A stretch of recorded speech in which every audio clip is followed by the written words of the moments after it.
said, follow me.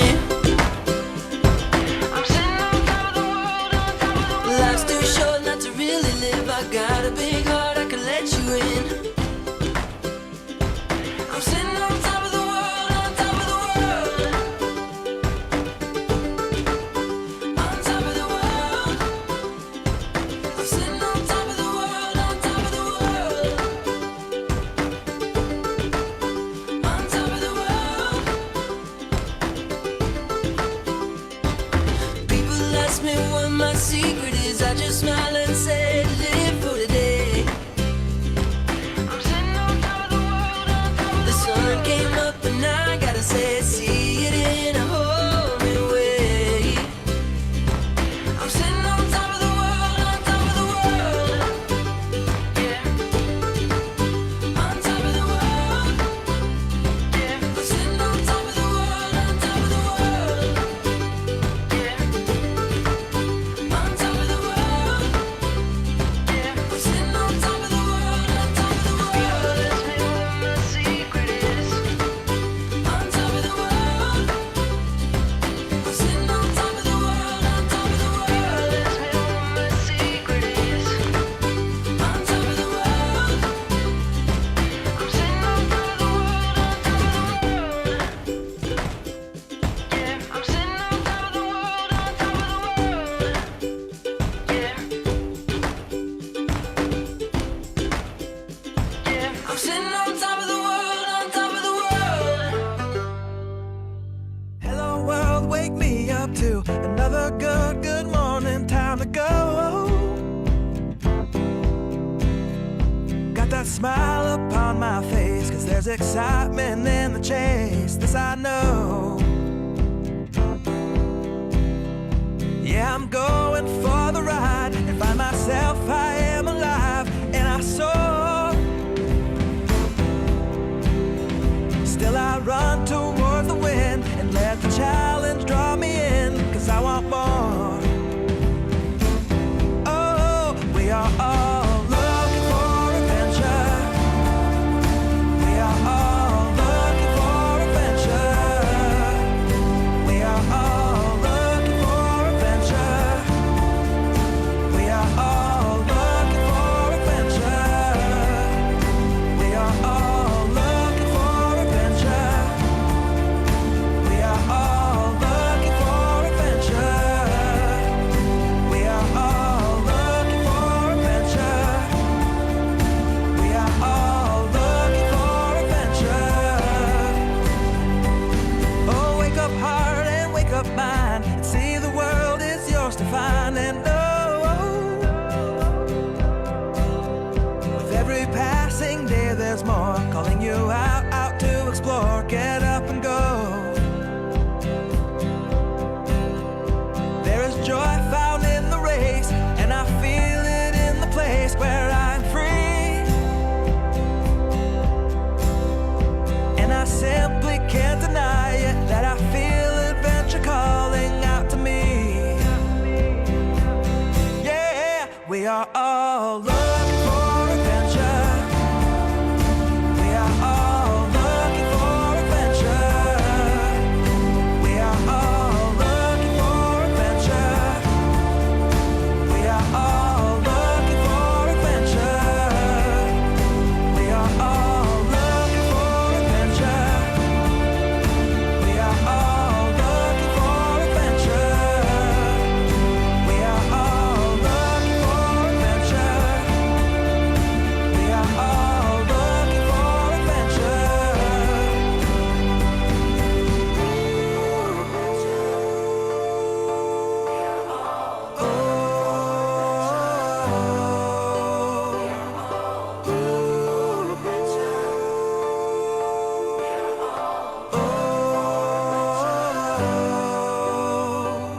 And I'm living free, living free, living free, and I was meant to be. Living free, living free, living free, and I was meant to be. I'm living free, living free, living free, and I was meant to be free, meant to be free.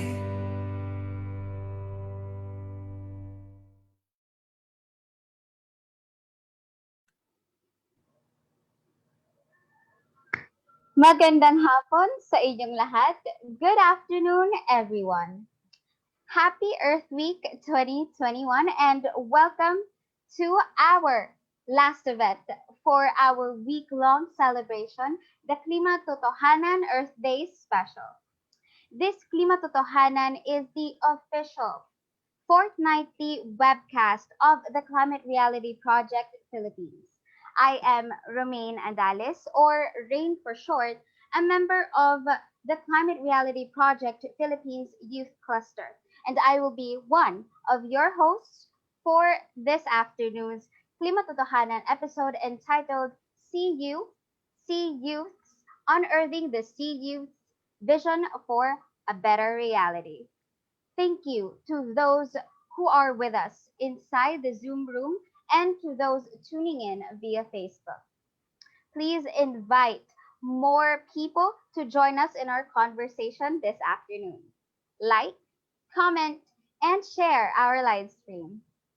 Joining me this afternoon is our good friend from the Climate Reality Project Indonesia Youth, Darren Radian. Hi, Darren. Thank you very much for co hosting with me this afternoon. Thank you, Rain. It's my pleasure. Selamat siang semua. Good afternoon, everyone. Thank you very much for joining us this afternoon for the Earth Day special episode of Klimatotohanan. I am Darren Radian, a youth CRL from the Climate Reality Project Indonesia, and I will be co-hosting today's webcast. Thank you, everyone, for joining us today for this special episode. Thank you also to the Climate Reality Project Philippines for inviting the Climate Reality Project Indonesia to co-lead today's Klimatotohanan episode. Rain, we've been saying that today is a very special episode of the Klimatotohanan webcast. Maybe our viewers are curious why this episode is special. I am so glad you asked, Darren, because yes, this episode is a really one of a kind one because of three reasons. First being, the episode is fully led, planned, produced, and directed by the youth cluster of TCRP Philippines, in partnership, of course, with TCRP Indonesia Youth. Second, being our event this afternoon is like the culmination activity for our fun filled week long celebration of Earth Day 2021. And last but not the least, we are officially and publicly launching the partnership between TCRP Philippines and TCRP Indonesia and the two youth groups from the two branches. These are the reasons why today's episode is extra special. It's exciting, isn't it? Yeah, if those aren't enough reasons why this episode is special, I don't know what else would make this more special. Now let's first have the second reason wherein you mentioned is that this episode culminates the Philippine branch's week-long celebration of Earth Day 2021. I know that the branch had a superb lineup of activities throughout the week. Rain, could you refresh us our memories of what the Philippines branch did this week? Sure. This week, the Philippine branch prepared and rolled out amazing and enjoyable activities that truly allowed us to celebrate the earth we envision to live in. Last Monday, we heard the powerful Better Earth, Better Reality pledges from the Vice President of the Philippines, legislators from the Senate and the House of Representatives, ally organizations, and of course, youth CRLs. On Wednesday, we had the Earthivism virtual exhibit where Pinoy CRL visual artists shared their artworks and their stories.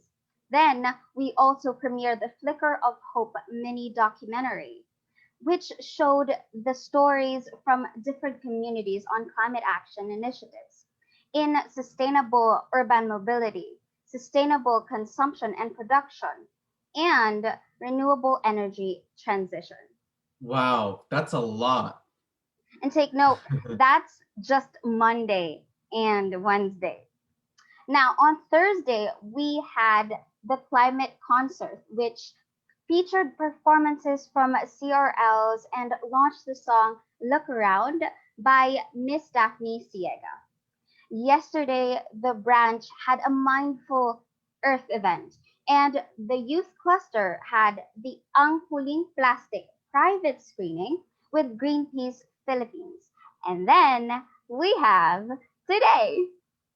How about you, Darren? How did you celebrate your Earth Day?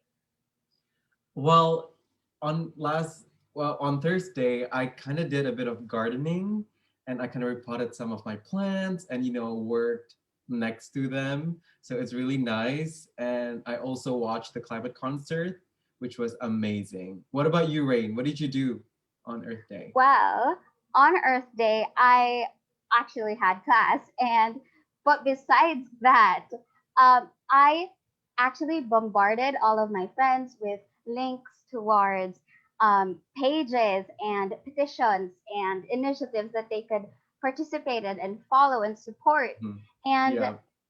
um, to say the least, they were not very happy with that because they were bombarded. But Right. anyways, we are done with the second reason why today is special. So let's jump to the third. Yes. So to officially kick off the partnership between the youth sectoral groups from the two branches, let's hear it from Keith, Youth Cluster Coordinator of TCRP Philippines, and Iza, Youth Focal Point of TCRP Indonesia. This is the crossover that is unexpected but very much needed. Hi, Keith. Hi, Isa. Hello, Darren. Hello, Rain. Thank you very much for hosting this event. And to those with us in Facebook, YouTube, and inside this Zoom room, thank you very much for joining us this afternoon for the Earth Day special of the Climate Reality Project Philippines weekly webcast, Klimatotohanan. I am Kip Siegfried, one of the youth cluster coordinators of the Climate Reality Project Philippines, and I am happy to publicly announce the partnership between the Climate Reality Project Philippines and the Climate Reality Project Indonesia. For weeks now, TCRP Philippines and TCRP Indonesia are coordinating to plan the partnership between young CRLs from the two branches. This partnership aims to strengthen the bond between the two branches and among the young CRLs from the two branches. We also aim to collaborate on regional issues related to the climate and environmental crisis. And third, we aim to strengthen the Climate Reality Project's presence here in our region. We already have successfully implemented some preliminary activities, such as our first networking call, our focus group discussion, the Earth Song collaboration, and today's Klimatotohanan Earth Day special. But this is just the start. Our partnership is not limited only to this Earth Day. To tell more about our future plans, may I call Iza? Hello, Iza. Thank you, Kate. Yes, moving forward, we have a lot in store for our young Filipinos in Indonesia CRLs. We will have more networking activities and social events to widen our networks and strengthen our bonds. We will also have a discussion to talk about the different issues we all face. And as a digital native, we will launch social media campaigns to maximize our reach. We will also have podcasts to discuss the impact of the climate crisis in our regions, initiative of young CRLs, and other issues. And top all that, we will have a youth climate leadership camp where we will train young CRLs and other youth climate advocates in starting their own climate initiative. These are just our initial plans. As we move forward, we will make sure that this partnership will be fruitful and meaningful. This is so exciting. I can't wait for the upcoming activities our two branches will do together, isn't it, Rain? Absolutely, Darren. To Pinoy Climate Reality leaders, join our Facebook group for updates and watch out for the emails from the youth cluster. And to Indonesian CRLs, watch out for announcement from your youth focals. I think our audience is now excited for our special Klimatotohanan episode this afternoon because I know I am. How about you, Darren? Yeah, same here, Rain. So let's start today's Klimatotohanan episode entitled See You, See Youth, Unearthing the See Youth's Vision for a Better Reality. The Earth Day special episode of Klimatotohanan webcast is anchored on the theme of the Earth Day 2021 celebration, celebrating the Earth we envision to live in, viewed using the lens of the youth. We know that Southeast Asia is among the most vulnerable regions to the impacts of climate change. According to German Watch Climate Risk Index, countries in Southeast Asia are spread in the top 50 countries with the highest climate risk index in 2018. Data from the International Displacement Monitoring Center shows that weather-related disasters from 2008 until 2018 displaced approximately 54.5 million people from countries in Southeast Asia. That is so true, Darren. We are also well aware that children and young people are among the most vulnerable sectors of society to the impacts of climate crisis. Because children and young people are still in their growing age and physiological development stage, they are more at risk of the different hazards brought by the climate crisis. Aside from being vulnerable to these impacts, we also know that young people are leading their own climate initiatives. United Nations Framework Convention on Climate Change recognizes the vital role of young people in raising awareness about the climate crisis, participating in crafting climate policies, and implementing climate change adaptation and mitigation initiatives. Yes, that's why we have this conversation this afternoon. I think our audience is now ready to meet our amazing and inspiring speakers. Our speakers this afternoon are active young changemakers and climate reality leaders. They will talk about their stories and experiences and their insights on our topics for this webcast. Let's meet our speakers from the Philippines. First off, we have Clarence Gio Almoite. Gio is the project coordinator of Sustainable Energy Enterprise Development for Communities, or Seed for Com. And he is also the chapter coordinator of the Seed for Com Metro Manila chapter. He currently leads a food security project in urban permaculture, farming for Seed for Com in Quezon City and North Caloocan, integrating women empowerment and inclusive community development. He also trained partners and communities for Eco Bricks and Eco Tabang solar lamps. Gio is also a climate reality leader trained last July 2020, an advocate and lover of Philippine biodiversity, most specifically the Philippine native flora. At this time, he is a student of Benguet State University studying in the field of forestry. And to add to that, he also immerses himself in the field of sustainable and regenerative agriculture and improving soil health. Gio is also a 20-year-old young man dedicated to fight for the environment and engage the grassroots and indigenous communities. He is a dedicated environmental campaigner against quarrying, mining, and illegal activities in the upper Marikina watershed, where he pure-heartedly volunteers for Masui Geo Reserve in Baraz, Rizal. Hello, everyone. Good afternoon, and thank you, Ran, for introducing. And I'm happy to be here, and thank you for inviting me as one of the youth speaker for this event. And I'm looking forward to connecting and also to discussing several issues in relation to climate issues, climate change, and how does it affect us, the Filipino youth or Indonesian youth. And I'm excited that this session will be full of not just information, but also full of engagements. And yep, that's it. And thanks again for introducing me. Yeah. Yeah, thank you, Clarence. Next, we have Abigail Nang. Abby is currently a program associate at Villgro, Philippines. She assists in end-to-end program management, supports impact enterprises, and organizes thought leadership events and activities to bring the impact ecosystem together.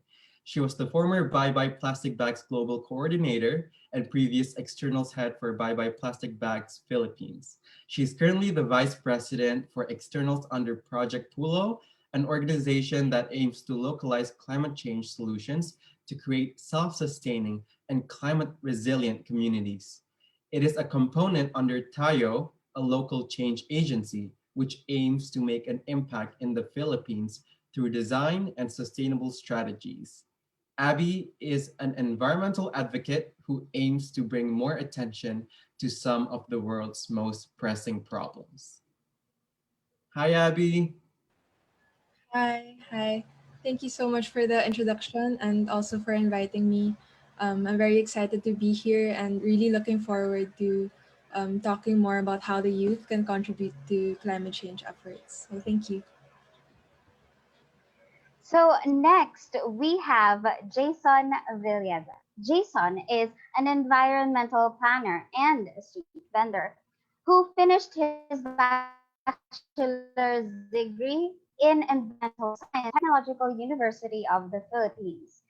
He is currently working at an environmental one in the Environmental Sanitation Center, the Waste Management Office of the City Government of Muntinlupa, while taking up his Master of Science in Environmental Science in the University of the Philippines, Las Bañas. He is also involved in different technical working groups in the city government, disaster risk reduction management, and gender and development. He started last January 2021 his social enterprise, Bike and Break Fast Café, using his own bicycle as a coffee shop to promote active mobility and let everyone enjoy the traditional coffee experience at an affordable price while reducing environmental pollution. Hi, Jayson. Hi everyone, good afternoon. This is Jayson, your bike barista. Thank you for having me here. And like what Gio said, this will be a very informative afternoon for everyone. So let's go on about it. Thank you.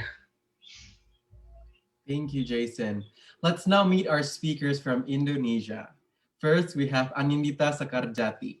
Anindita is New Energy Nexus Communications Manager from Indonesia and Southeast Asia with extended experience in the sustainability communications sector and has worked on various topics, including energy efficiency, waste management, habitat conservation, and sustainable consumption. Prior to joining New Energy Nexus, she was the head of marketing at Avani Eco. She had campaigned alongside Animals Australia and Bali Animal Welfare Association, and first started her career working at the World Wildlife Fund, or WWF, Indonesia, after finishing her studies at the University of Indonesia and Bina Nusantara University. Hi, Anin.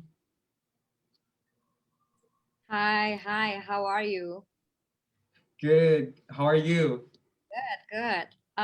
Greetings, everyone. Thank you so much for inviting me here. I'm so excited to see this collaboration happening because New Energy Nexus also has chapters in all over Southeast Asia, including the Philippines.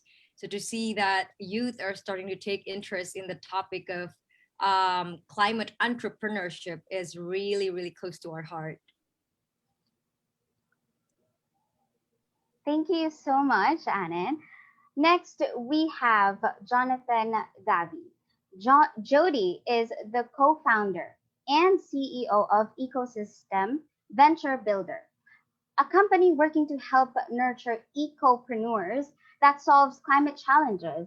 He is also helping three primary portfolios in Ecosystem, namely Waste for Change, SBID, and Enertech. Jody is also currently working as a program manager for the climate education program at the Friedrich Naumann Foundation for Freedom Indonesia, or FNF Indonesia. Because working for Ecosystem and FNF, Jody had 7 years of experience in building nonprofit organizations, building and scaling startups, and pitching innovative solutions to contribute to SDGs. When he is not working, Jody loves to watch anime, see funny dog videos, cook spicy food, and or travel back home in Palu to enjoy the beach scenery. Hi, Jody. Hi, thank you for having me. I'm sorry for the unusual background. I thought it's gonna be a lot more casual, so I put the spicy food and everything. But definitely happy to be here and look forward to share and also learn from fellow climate reality leaders here. Thank you. Thank you, Jody. And last but not least, we have Atika Rahmah. Atika Rahmah is a communication staff at Climate Change Advisory Council, Ministry of Environment and Forestry, Republic of Indonesia. She graduated from Universitas Indonesia with a bachelor's degree in biology. Atika was trained as a climate reality leader from Climate Reality Global Training in July 2020. Since 2018, she has been conducting multi-stakeholder weekly discussions, Pojok Iklim, to raise climate awareness and present climate actions on the ground. She also took part as a Secretariat team member of Indonesia Pavilion COP24 UNFCCC at Katowice, Poland 2018, and Indonesia Pavilion COP25 UNFCCC at Madrid, Spain 2019. Hi, Atika. Hi, everyone. Good afternoon. I'm very excited to be here and I'm humbled. Thank you very much for having me. I can't wait to hear more about you guys, inspiring speakers today. Thank you. Okay, so now that we know who our guests are, I guess we are now ready to start our conversation this afternoon. Our speakers will talk about 5 different topics, namely climate change impacts in sea view through the youth lenses, vulnerability of Southeast Asian youth, climate awakening, youth-led climate initiatives, and the Southeast Asian Youth Vision for a Better Reality. Without further ado, let's start the Earth Day special of Klimatotohanan. First, let's talk about the climate change impacts in our region, Southeast Asia. Philippines, Indonesia, and other Southeast Asian countries are always among the top countries affected by hydrometeorological events and extreme temperature events exacerbated by the climate crisis. For our speakers, how is the Philippines or Indonesia affected by the different impacts of the climate crisis?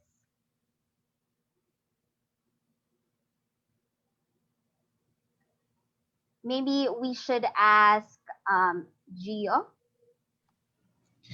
Yes. Thank you again for the introduction. And yes, for the impacts of climate change in the Philippines. So I will first talk on agricultural sector. Okay, there's an increased vulnerability, of crops due to intensified global or local temperature. So these crops are really highly vulnerable that we tend to use more and more chemical and inorganic fertilizers for the stabilization of these crops. And we don't want that to happen. And aside from that, in the agricultural sector, let's go to the sector of communities and people. So last year, last 7 years or 8 years ago, the Typhoon Haiyan, or locally known as Yolanda, hit the Philippines. And aside from it, last year, the Typhoon Ulysses also hit the Philippines, affecting the lowland communities. However, in the field of disaster reduction, disaster mitigation, it also affects. This I will talk on the Typhoon Ulysses last year that affected thousands of lives of the people. No, this is a catastrophic typhoon, and this is due to climate change and also to poor watershed management, because in Metro Manila, perhaps, no, for example, it's near the Upper Marikina watershed. It's near a watershed area. And last year, when Typhoon Ulysses hit the Philippines, in Metro Manila, severe flooding was caused. Severe flooding.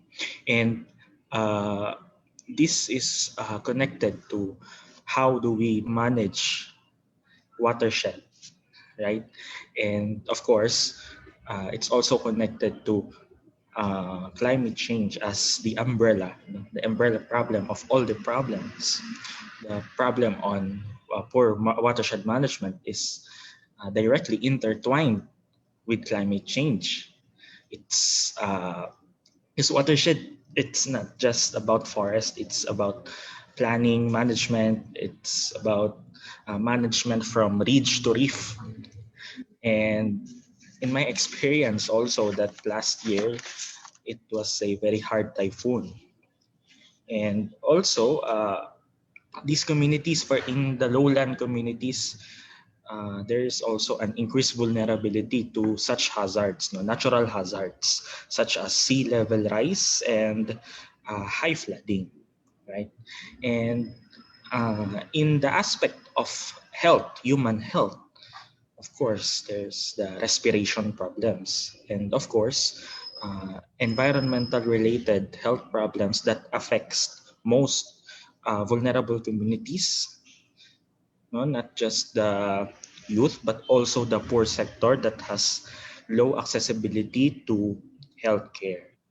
And that impacts that I have discussed was the most emerging right now, even at the time of crisis, the global health crisis that we are facing. That uh, even natural disasters, natural hazards, calamities might happen even though we are at homes.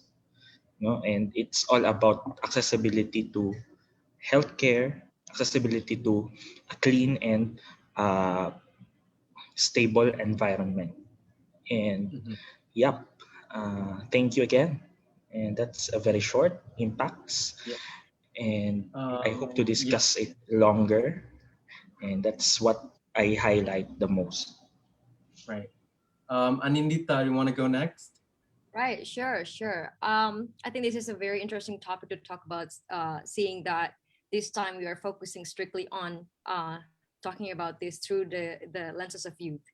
One of the, I agree that natural disasters are some of the things that we experience, and it's quite probably similar in the Philippines as well as in Indonesia. You know, in Jakarta, we every year it's like a public free public swimming pool with the flooding and everything. It's not even funny anymore. But one of the things that I think very rarely being talked about is mental health. Um, these days, a lot of people would probably put pressure on young people, you know, waiting for young people to innovate, right? And while innovation is a bit of is a motivation for us, you know, with climate change and everything, change triggers innovation solutions.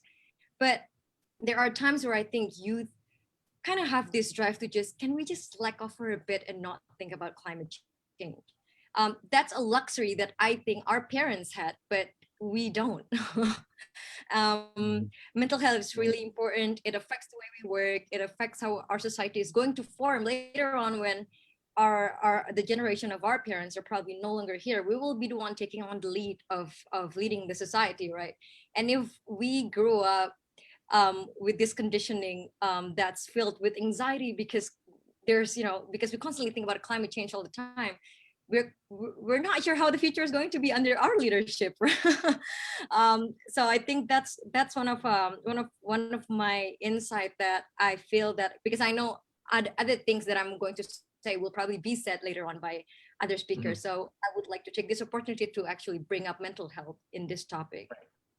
Yeah, thank you, Gio and So for others, can you share some of your experiences of climate change impacts, such as floods, droughts, forest fires, and others. And I think Jayson can go, and then afterwards will be Atika.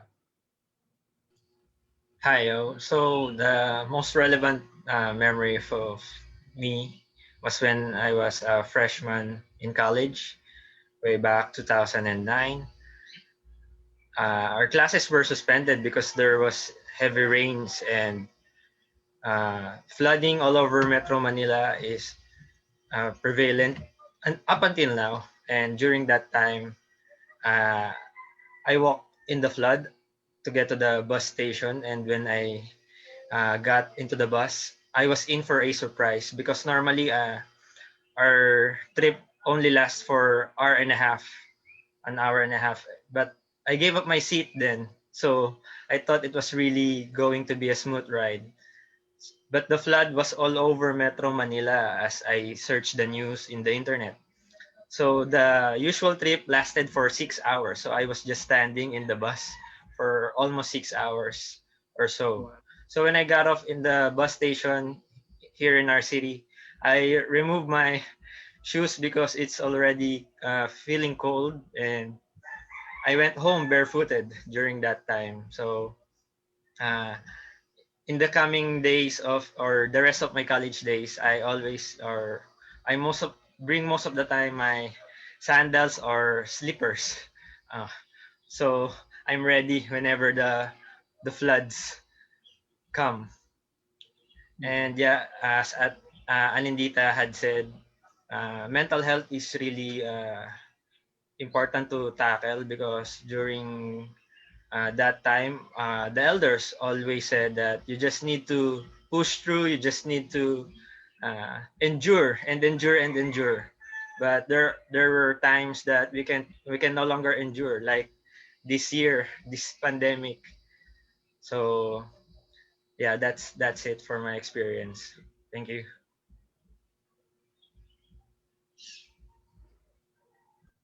Oh, Atika, I want to go next. Okay. Well, I myself have never encountered severe disasters, fortunately, but the sudden and unexpected rainfall in Jakarta has led to serious loss for many people. And it was last January when my coworker stuck on floods, and her home is in the suburbs near the capital city of Jakarta and prone to landslides and flooding. And the flood has reached to neck deep. And I heard that her home was a two-story, and she had to move most of her stuffs to the second floor. And then electricity surely went off, and furniture and home appliances all damaged and ruined. So my friend couldn't continue to work since it's pandemic, and we all had to work from home. So it had been difficult for her. Then the Department of Safety and Security from our office also barely had access to her home because of the rapid flood. But finally, after 2 hours from the event, she was able to get contacted and got some help. So that's the story about my friend, not to mention the people from Twitter who posted the depressing process of how the flood keep rising minute by minute.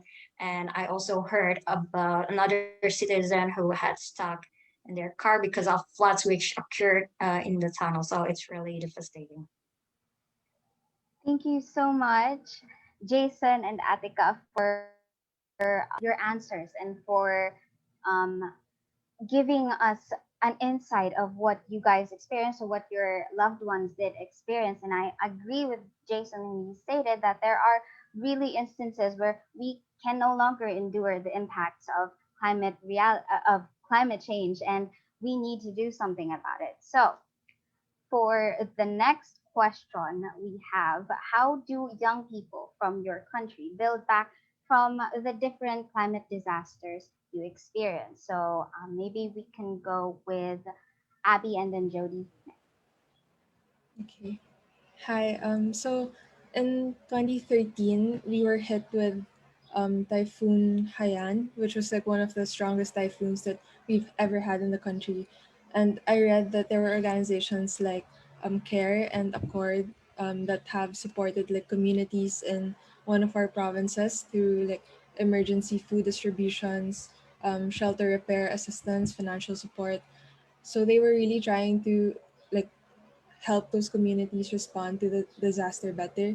So they also had training on disaster risk reduction and climate adaptation. So that training really helped increase their ability to prepare for and I guess like better respond to natural disasters. And then last year we had a lot of typhoons as well. We had Typhoon Raleigh, which was very catastrophic for thousands of Filipinos. Um, and then I saw that there were so many youth organizations working to provide financial assistance or any kind of aid to the people affected.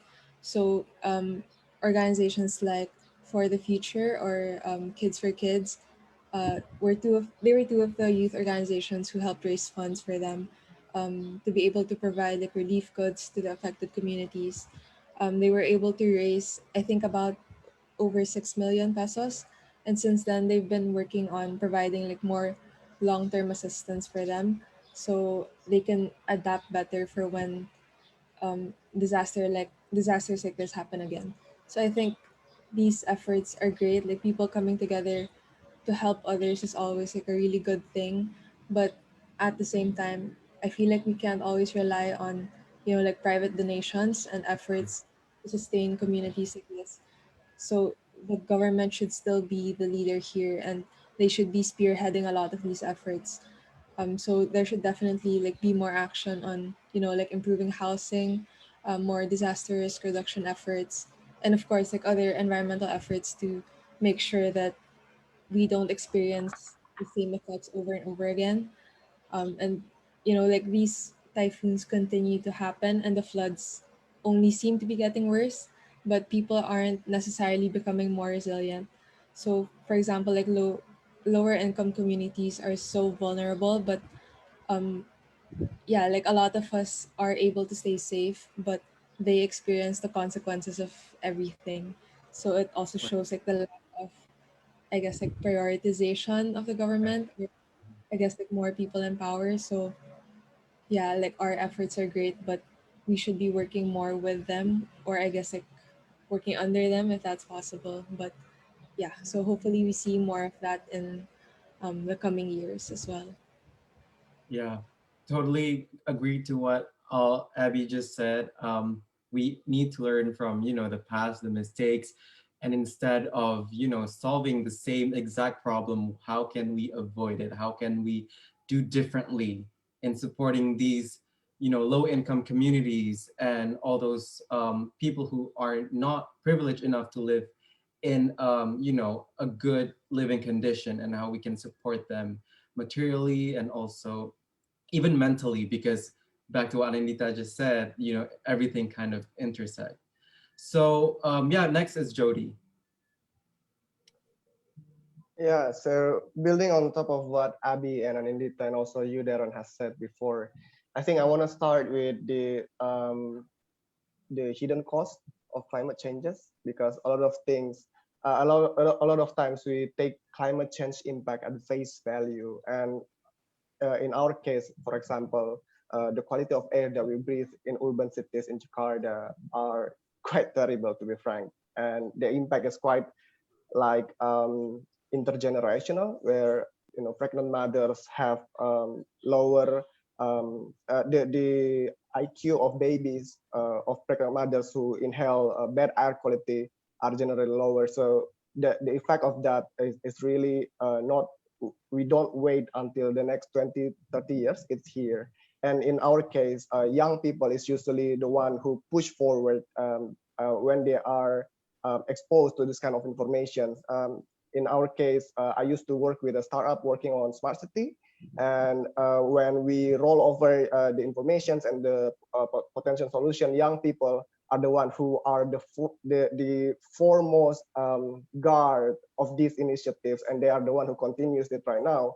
So I think a lot of time it's more like it's weird, because young people is framed as this, I mean us is framed as this short attention span and also flickery generations. But in what I've seen again and again, I come from a small district in central Sulawesi, and then I know this is not climate related disaster, but during the earthquake they are the one who are the first responders. Also, they are the one who kind of dig up the research that sees the correlations between the urban folklore, I mean like the traditional folklore, and then resurface that and package that into something that can be understood by the general public. So I think the role of young people here is what is just like what Adi has said before. It's not just as a beneficiary, but time and again, we have seen that we can be part of the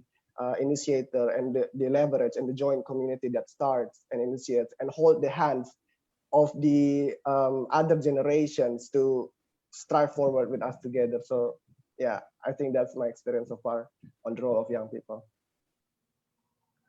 Yeah, that's definitely, yeah, we are, I feel like the young people, we kind of are the connector as well, because yeah, we do face these challenges, but also we are trying to solve them together. And I think our generation is the one that, you know, we're like woke and we know what to do. Like generally we know what to do. And yeah, I think our speakers will talk more about that, and I'll leave that to the speakers. But thank you, Abby and Jody and all the speakers for responding to these questions. And this is just the beginning. So that's basically it for the first segment. So now let's move on to our next segment, segment 2. In this segment, we will talk about how young people are affected by this crisis. So, young people are vulnerable to the impacts of this crisis. May it be heat waves, heavy rains, floods, drought, sea level rise, and other disasters caused by the climate crisis.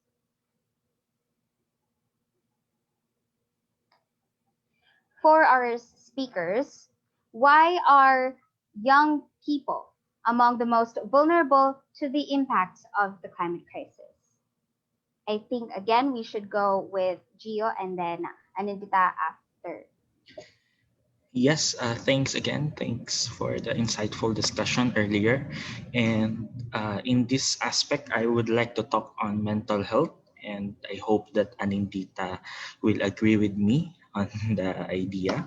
So I will talk on how vulnerable youth in the aspect of mental health. So there's a study that tackled that depression and anxiety among youth from ages 15 to 30, it is correlated to global temperature rise. So as global temperature is rising, the cases on depression and anxiety is also rising.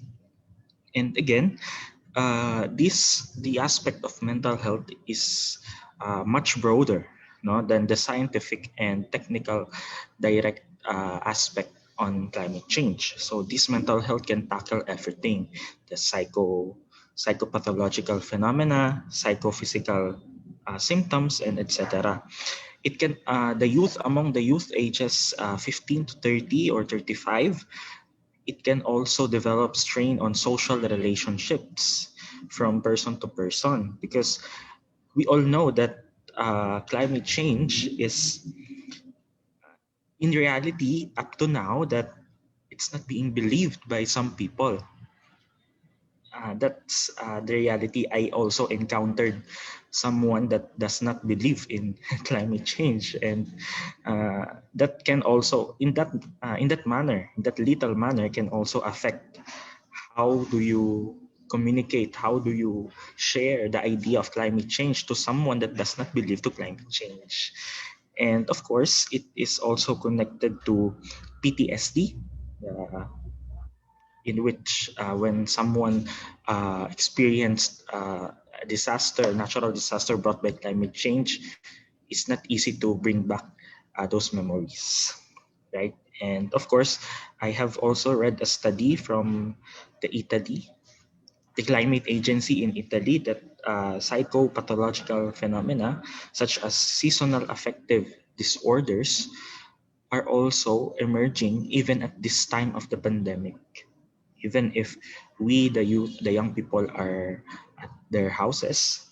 And also, psychophysical symptoms such as mood swings or mood disturbances, chances of irritability, anxiety, mental and physical weakness, and among others. So in this time of the pandemic and also the largest in this time of the climate crisis that we are experiencing now, we must also focus on how do we develop, how do we address mental health issues among the youth, as we have different coping mechanisms. So this mental health is also a challenge. How do we address at this time? Yeah. Just to respond to those data that Gio just mentioned, I didn't, this is new to me because I didn't know that, you know, when the temperature rises, that, you know, the depression level in youth also rises, which is really interesting. I mean, there must have been a lot of, you know, scientific reason around that, but it's really surprising to see that connection. So yeah, Anindita, why don't you go? Okay. It's so interesting that Gio talked about mental health. Also, adding up to that, I think why we are vulnerable. I'm not gonna talk about natural disasters because it's really quite in your face. You know, there's a tsunami, you die, right? But I think why young people are most vulnerable is that climate change means depleting resources, right? Depleting resources probably means decreasing number of jobs. Decreasing number of jobs means poverty, means less access to water, food, services. Add to the fact that population is rising. So that means for us, competition, competition, competition, and competition, while we still have to tackle climate change. There's a lot on our shoulder. Living in the economy system today, money, at least, I guess until cryptocurrency get truly adopted, but like money is basically the deciding factor whether you survive or not. It's a plain full truth, you know. The previous generation was standing at the exciting times of the modern society kickoff. You know, they get to shape the future they want. All these new jobs keep, you know, approaching them as we can sweep this mess, fix it, while at the same time minimizing the collateral damage. We are the most vulnerable, and yet we are at the frontier. It's pretty similar to what Jody said. But then again, I believe that there's a lot of hope, right? Because talking about the environment or climate change itself is a privilege on its own. And when it comes to privilege, you know, several, probably many years ago, some people can't go to the restaurant. Now the restaurant is pretty much open for everyone. We hope that at some point everyone will start talking about the environment, and it's no longer a matter of privilege anymore. And therefore, mental health is no longer a risk for us. Right. Yeah, thank you, Gio and Anindita. Moving on to the next question. So for others, what can you say about this statement? Youth and children are not only vulnerable, but also adaptive. So this question is for Abby and Jody to respond. For me, I think I understand why many people view the youth as vulnerable, because I think we really are to some extent. And a lot of things have happened in the past that have led people to, you know, think that. But I also think that we're very underestimated and underrepresented. So by we, I mean the children and the youth. So we're the groups that people don't take very seriously sometimes because they assume that we don't know any better, or yeah, so it's always been a struggle for us to make our voices heard. But you know, like, we do know better, and we've proven that time and time again in many different ways. So when it comes to climate related disasters, young people are actually very efficient in, you know, like, influencing and directing efforts to adapt to climate change. So they can communicate risks, mobilize communities, lead relief efforts, etc. So I think more people definitely have to take the youth perspective into account, because it's like having a pair of fresh eyes, you know. So DRR efforts can be more contextualized and improved if young people are part of the planning process. So I think to help like make this more possible. Their needs still have to be met, so we have to ensure that we're providing for the youth, or they're being given what they need so they can keep being more resilient and more adaptive, and so they can keep communicating with the people who lead other disaster risk reduction efforts. So we can be victims just like anyone else could be, but we're also the solution. So if any of you is being doubted by an adult or someone who does not believe in our efforts, then you can say that to them. But yeah, I think our age group is definitely like very vulnerable to an extent, but we're also the ones who have like the will and the drive to make sure that we don't keep experiencing all the negative effects. Yeah. So I just want to kind of quote. I really like that quote just that Abby just said. We can be the victim, but also we can be the solution at the same time. Yeah. Jody, it's your turn. Right. Great. So I'm just gonna build up from what the other speakers have said before. So, and also I've mentioned before that even with before we are born, the current climate conditions affect how we are gonna be in the future. So vulnerability is definitely there. We all understand it, but it's interesting to highlight how are we adaptive. So I think there are two main components here. The first one is how we as a generation is a generation of collaborations instead of competitions, just like what Anindita says before. And we need to keep that up. We need to ensure that the climate condition does not lead to more competitions, but more collaborations. And as a generations, our current generations, this strong youth forces have I don't know how to say it, but we don't really differentiate between races, genders, and etc. We are more open, and even between generations. Like I'm not saying that young people is always right, always correct, but we are willing to share and learn, and also work together with different spectrum of the generation. And I think that's the current force of changes that is happening right now. The second one is on providing the solutions itself, although there are quote unquote unnecessary burden, just like what Gio and Anindita has said before, that there are a lot of expectations. But so far, in my experience, also in the experience that I've seen around, we have always delivered. Like for example, in the pandemic in Indonesia during the last 2020 pandemic, we have like shortage of masks, medical masks. We also have challenges in dealing with the aftermath of single-use masks.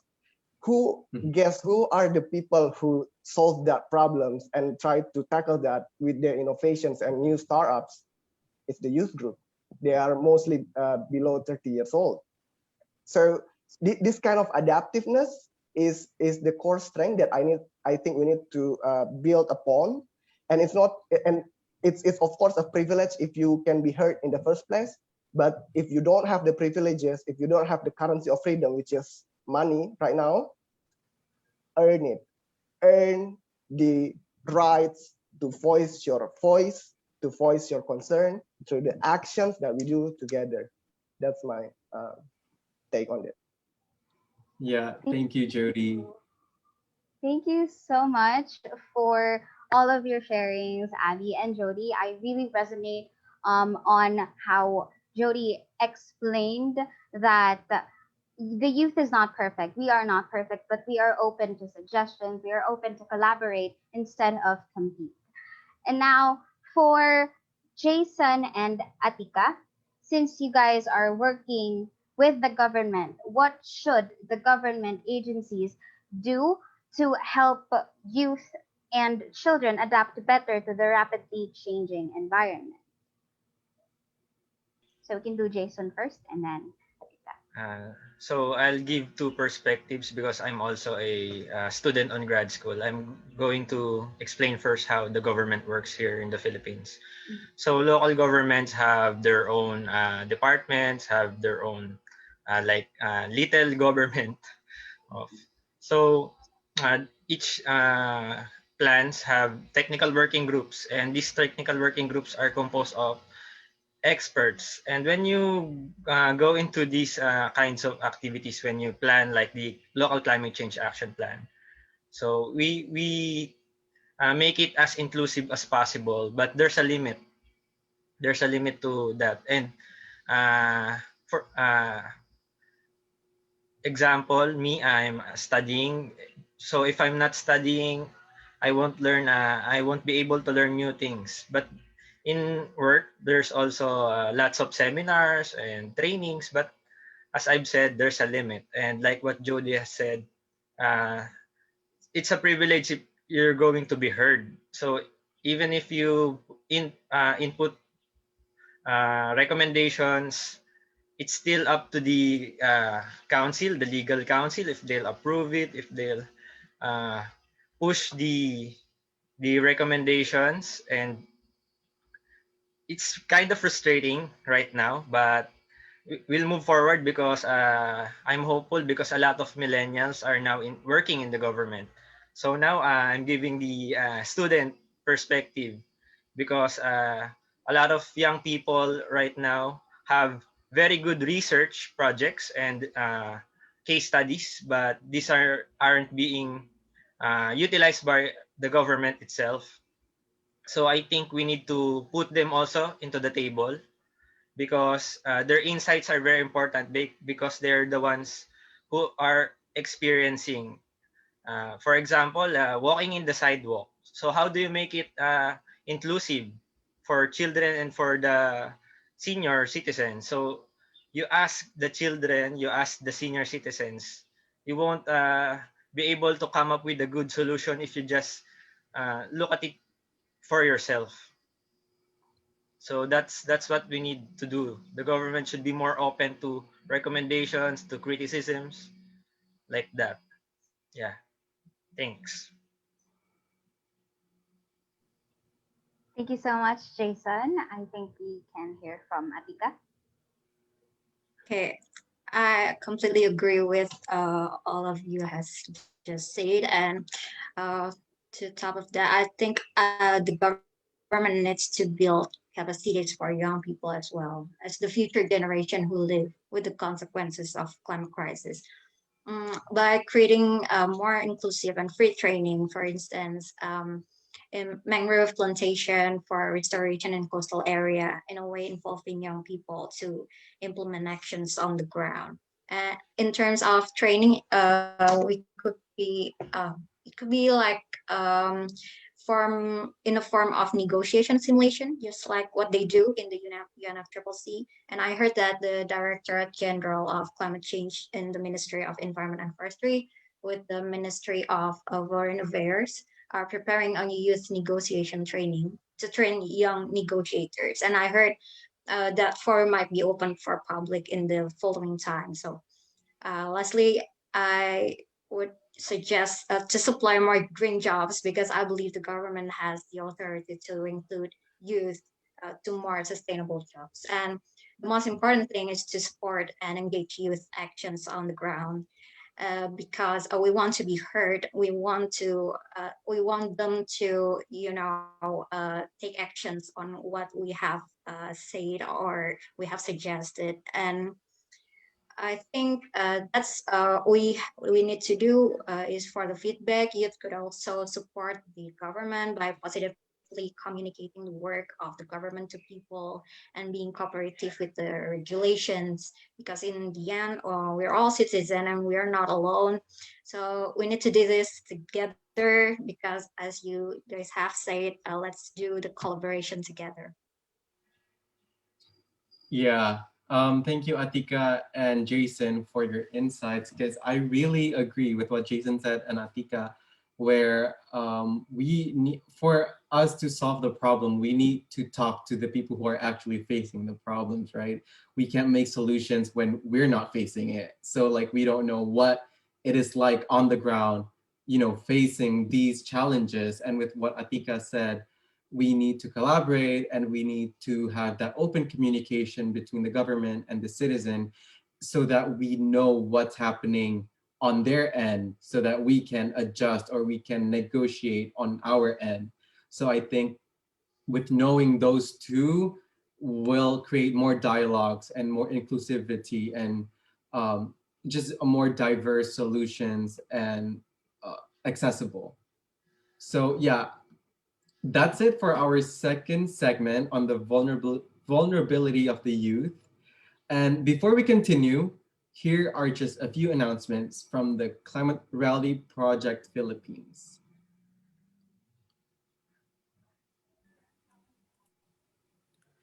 Klimatotohanan is a fortnightly webcast of the Climate Reality Project Philippines, showing every other Saturday, 4 to 6 p.m. in the afternoon. This fortnightly webcast is a venue for dialogue among Pinoy climate reality leaders to increase their knowledge and deepen their understanding of climate change and help them challenge themselves to take bolder actions for our climate. We are calling all Pinoy climate reality leaders to watch the webcast and join in our discussion. Volunteer to be part of the Klimatotohanan webcast production team. Like and share the webcast on your social media pages. Invite your friends, family, and network in our conversation and host live and watch parties of the webcast within your network.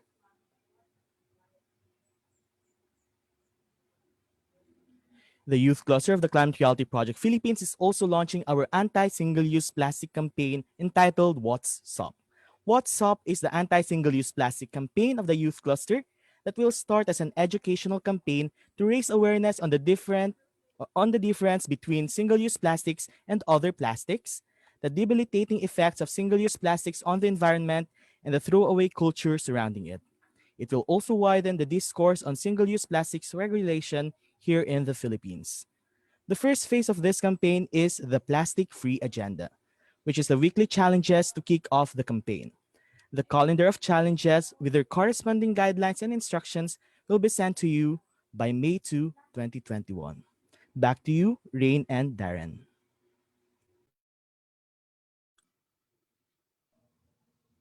And we're back.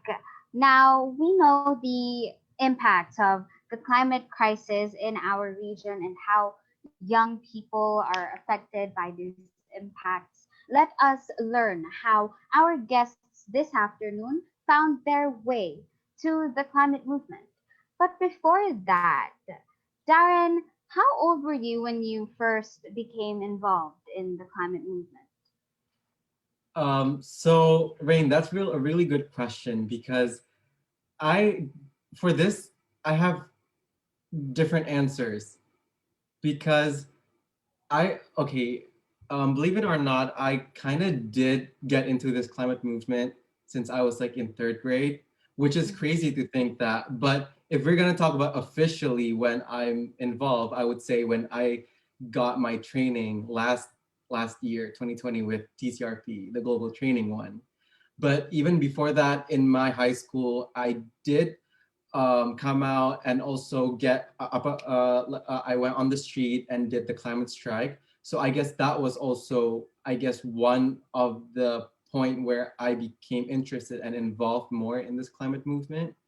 But yeah, I would say it's July of 2020 where I started to raise awareness and do most of my um, climate enthusiasm and climate actions. Yeah. What about you, Rain? So yeah, I agree with you. I totally understand. It's quite dispersed and it's a tricky Right. question, but um, I also was younger when I kind of cared about the environment and I knew that I needed to do something, but I didn't start until last year. I Mhm. actually started my training July as well, and that was the moment when I was like, okay, I really need to do something about it. Not just I want to do and not just thinking, but as well as I'm really doing Mhm. actions and initiatives towards helping make the world a better place. Mhm. And Rain, I just on top of that, I just want to say what I noticed is that with the youth movement and climate change movement, it all really went up last year during this, the start of the pandemic, because people started to realize, people started to take notice of, this thing is pretty much real, but we didn't get to explore it when pre-pandemic, because I think we were just so busy with things. But when we hit that pandemic point, or the start of it, we started, youth started to think more about it and ponder more about, oh, climate change, what should I do as youth and as young people? So I kind of just want to highlight that.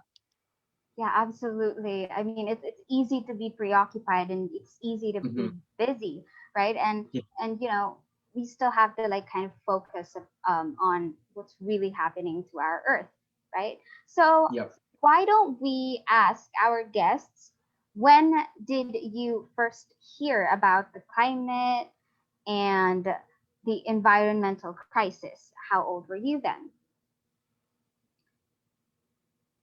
So maybe we can start with Gio, Anindita, Abby, Jody, Jayson, and Atika. We'll call you guys whenever after. Go Gio. Yes, so I'll go first. So I first heard on about climate change and environmental crisis when I was in the first year in high school. So I think I was 15, 14 or 15 at that time.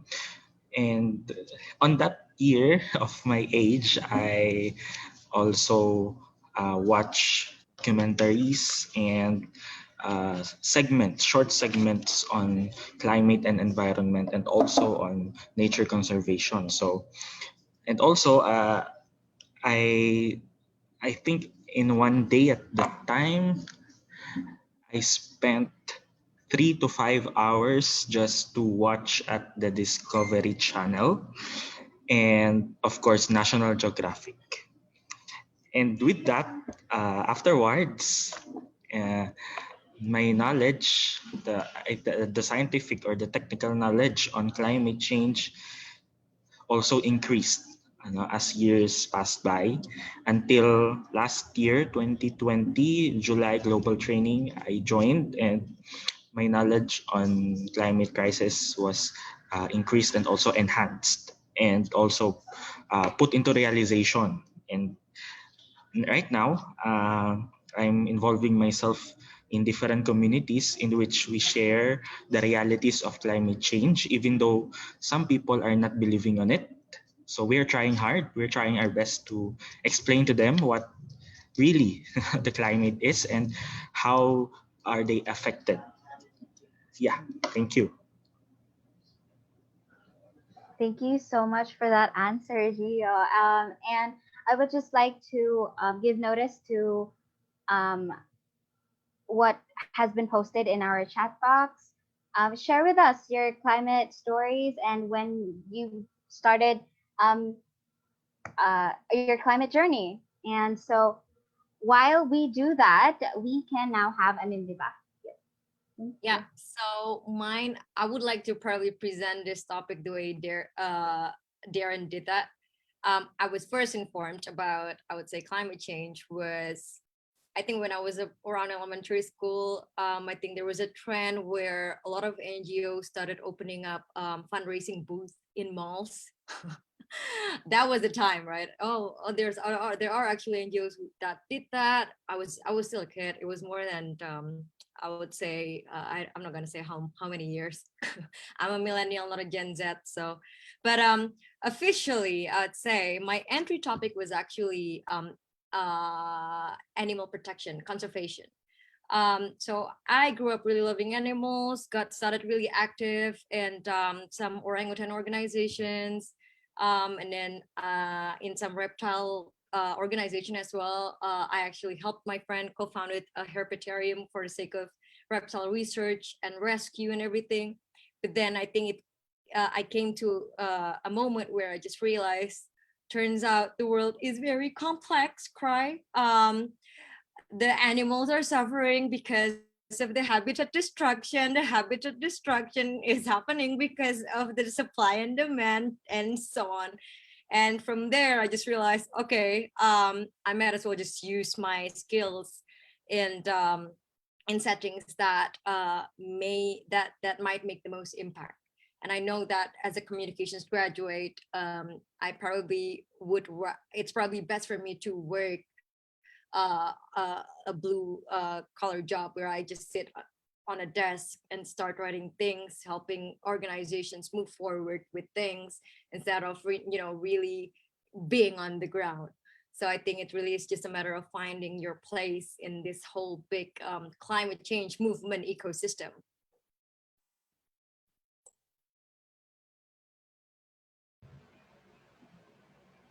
Thank you so much for that answer. I was very, very enticed by that. And so the next, I think we should have Abby. I think mine started when I was around 18. I wish it started earlier, but that was around the time I think I entered college. So I've always like really loved nature, and I love animals and wildlife, but I admit I was very unaware of the gravity of the climate crisis. So I knew about it, but didn't really have like a very clear picture of what exactly was happening. And then when I was about 19, that's when I became more active. So I actually didn't have like a light bulb moment where I knew that, like I wanted to work in the environmental space. I think it was more of a gradual process where I just started noticing more about what was happening and how, I guess, like exploitative some people could be. And then around that time, I got tapped by my friend to join this environmental org in school. And I think, yeah, she tapped me to be an officer for that. So I knew that, okay, since I'm in this position, I have to step up, and really actively learn more about the issues. So, yeah, I think from that position, that's what opened my eyes to a lot of issues and news that I wasn't really aware of before. So, yeah, around that time. Thank you, Abby. I mean, when we were like children, it's really hard to be woke. Am I right, folks? I mean, it's really hard to be to know the things that we already know right now and be so young. Um, so I think we can hear from Jody. Yes. Okay. So I was quite nervous before because I thought maybe I was so late to start helping the climate movement that I would be alone. But thankfully, everyone here shared vulnerabilities, and I was like, okay, maybe I'm not so late after all.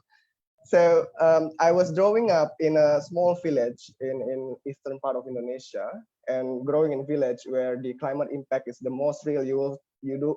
I would have thought that I will know more about climate change from early ages, but no. So I heard about efek rumah kaca, or the direct translations is glass house effect, which referring to greenhouse gases back in like high school, but nobody kind of understand what that is. And it's always hot in my village, so we don't really also understand what is global warming because it's always hot. It should be just hot.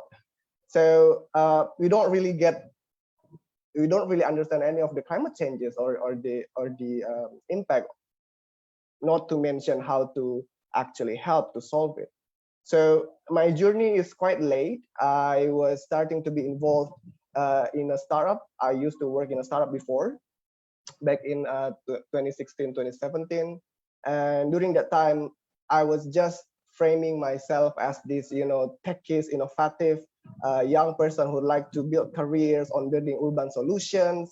But as fate will have it, the urban solutions actually led me to work together with a lot of different climate issues, from mobility, from energy, from infrastructures. I worked together with Greenpeace, WWF, to push forward this technology. And before I know it, I was like, wait a minute, maybe I don't know enough about the issue itself, and I'm already jumping into innovative solutions to solve that. So last year in 2020, I decided to move to an NGO to work for a climate education program while learning myself to relearn what is it actually the climate conversation is about, and also join the training, climate reality training, leadership training last year.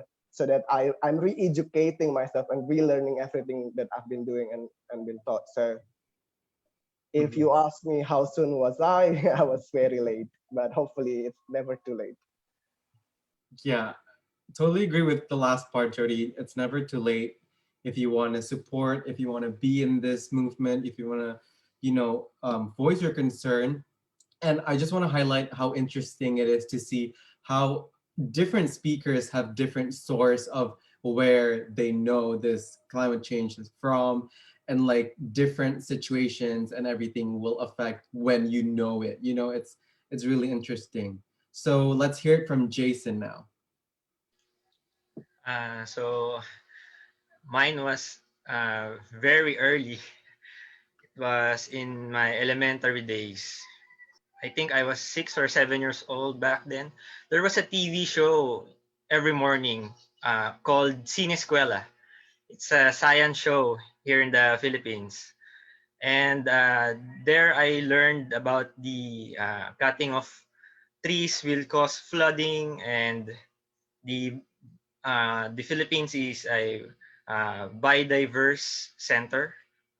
And then uh, years pass, and fast forward to 2006, I was able to watch The Inconvenient Truth by Al Gore. So it reignited the passion in me. I was 14 years old back then. And then uh, now we're here with my fellow climate reality leaders that are also millennials. And for me, the journey that brought me here is very, very amazing. I was able to meet Sir Dan Diaz, Sir or Gio. Yeah, we've met personally before the pandemic, before this training. So I'm very happy that we're also in the same boat in doing these actions. And it's hard because not many people are interested in this career because they think they won't have money, or they won't have a very flourishing career in this uh, climate or environmental science. But for me, it is an opportunity to educate and inspire young people of tomorrow that there are green jobs, or the green jobs will be the future. And we just need to make ourselves heard. So thank you. That's my climate awakening. Yeah. Yeah, thank you, Jayson. I agree, and we should educate the young people. And I think slowly but surely, green jobs will be more guaranteed and will be more secured in a way. And last but not least, Atika. Okay, my story started just like Darren.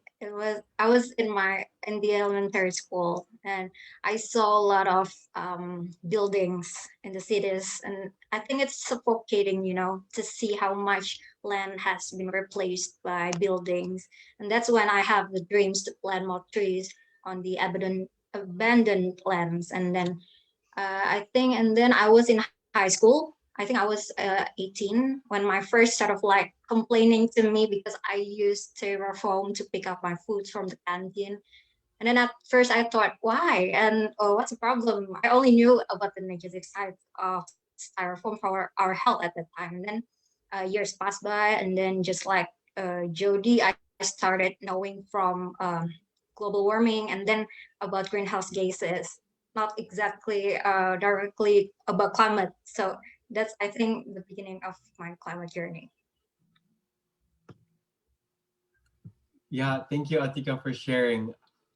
From all of you guys, it's really interesting how some people think it's late, some people think it's really early, but I mean, um, it doesn't matter when you kind of found this climate change movement or how you encountered it, but as much as late or early it is, it's always really important to notice that whenever you start, that's when you start, and you are working on it until it gets better, which hopefully will be soon. Um, but moving on to our next question, um, what or who inspired you to start your advocacy? What drives you to continue your journey? So connecting to the first question, it's a bit of, elaborate on, yes, elementary school, you met climate change, but like who really gets you there? And we'll start again with Gio. Yes, so my inspiration is a bit weird. It's not a person, a it's not a person, it's not a personality, it's nature. I see nature as a human, and just like what I said earlier before, that when I watch documentaries on nature on the National Geographic and Discovery Channel, I wondered how are the issues currently facing by the planet, how is nature coping with it? And ever since that year and until now, I am still wondering, is nature really nature, natural, or is there someone controlling us here on Earth, on the planet? And I leave that question to you. and however, anyway, that nature inspired me to do such actions, grassroots action, because in nature you will see the problems, the real situations on ground. No, you will see the real situation. You will see the real problems. You will see the uh, how are these problems being coped by the planet and with us people. And with that, I am more inspired when uh, I started to take action on hand and on ground.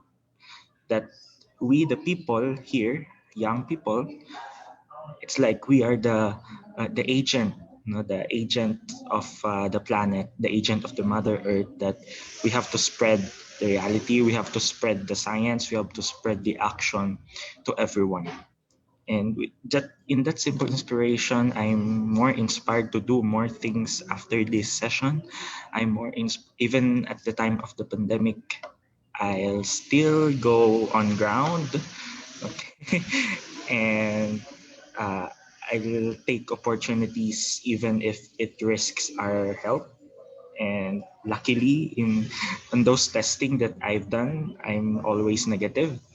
And yeah, I think it's a God-given mission to us, not just to me. Yeah, thanks, Gio, for that. Let's go to Anindita. Right. I'm gonna tell a funny statement that an ex-mentor of mine said. He said that there are only three absolute things in life, and those are death, time, and change. So I imagine that if we live in a parallel universe, we would still be gathered here talking about other blah blah blah change. It's probably not climate change, but there's still going to be some sort of change in another form, timeline or something, right? So I would say that that's what inspires me, the inspiration is not really inspirational, it's just that we just have to do it. It's really not inspirational at all. But it's driven by that fact, like, oh, there's still going to be change anyway, even though say climate change doesn't exist, right? And number two, it really comes back to my statement earlier about what what inspired me to jump in, which is animal. I love this animal, this jumping spider. I just found out like when I was 18, that turns out before they dance. Like, I'm not gonna allow those small spiders to go extinct. They dance. So that's why I'm here. Okay, thank you, Anindita. Let's go to Abby. I actually feel like there wasn't one person or one event, but more of what I've been observing and then seeing all the existing people working towards that same advocacy. So, like, what drives me to continues, honestly, just how much I want to protect nature. Like I think it can be really exhausting to advocate for the environment, especially when you hear about all the things going wrong, especially like right now. But I just think about how this isn't the kind of world that we should be living in. Like nature shouldn't have to suffer for us, and we shouldn't be exploiting it as much as we are now. So I think about that, and how I don't really want to kind of like live my life knowing that I didn't try my best to make the world more livable for everyone in it. Like I work with people who are either the same age or younger than I am, and I just find it so unfair that they're so young but they're already thinking about, dying from climate change. Like you're not supposed to live your life or enjoy your youth with that thought in mind, and um, I think a lot of us are also rethinking having children in the future. Like I personally never wanted kids, but most people do, and a lot of them now are like choosing not to for environmental reasons. And while I think that's good and very considerate, but wanting children is a very natural thing, and everyone deserves to have a family if they want to. So they shouldn't be deprived of that experience. So when I think about like all those things and how we weren't we just weren't put on earth to live this way. We were put here to coexist with nature. So I think that's what drives me and just pushes me to make sure that we do get that chance one day, even if it's not in this lifetime. So yeah. Mhm. Yeah, totally, Abby. I was just gonna mention, if only everyone in this planet have that same perspective that you have, this place would be a better place, because it's literally unfair that human, well, part of us are like thriving, but a whole bunch, like nature itself is like, it's like declining in such like a fast pace. And yeah, let's move on to Jody. Yeah, I'm gonna have slightly different tone. I'm gonna say that I do have an inspiration for me in a quite weird manner. So back in the day when I started my university, we live in a dormitory and we were matched with whomever random people as long as we are the same gender. So I met this one person that comes from Solo, one of the districts in Indonesia, and we have a very different culture class. But one of the characteristic that I admire from him is that he has always been a climate activist. So from the early days, he joined the Greenpeace movement. He is one of the co-leaders that used to bring to Indonesia World Cleanup Day movement, and also like last year's or something, he went to COP25 to voice out the voice of youth in climate changes. So because I lived with him for quite some time, for like 4 years during my university, I think subconsciously I started to wonder what kind of human have this kind of genuine characteristic that they want to save the earth, as if it's not hard enough to just save ourselves, as if it's not hard enough to go out on the middle of the day picking trash that you don't throw yourself but for others and for the environment.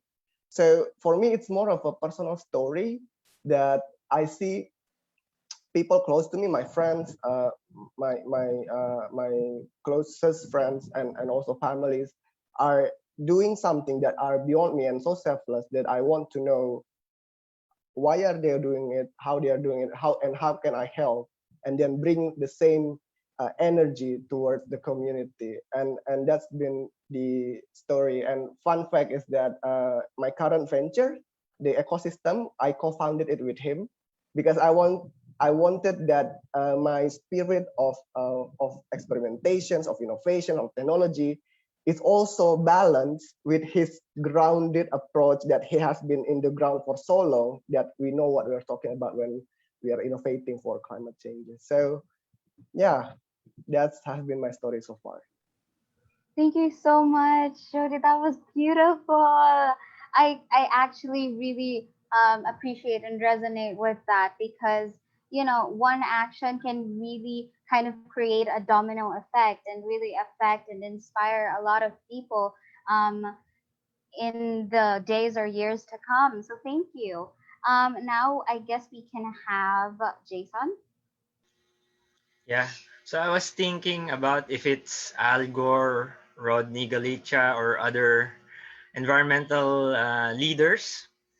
But as I think deep, it's my parents that are my inspiration because they've taught me how to cherish or to keep things as protected or as long as possible. And now when I'm older, I no longer I'm not after the brands or the fashion statement.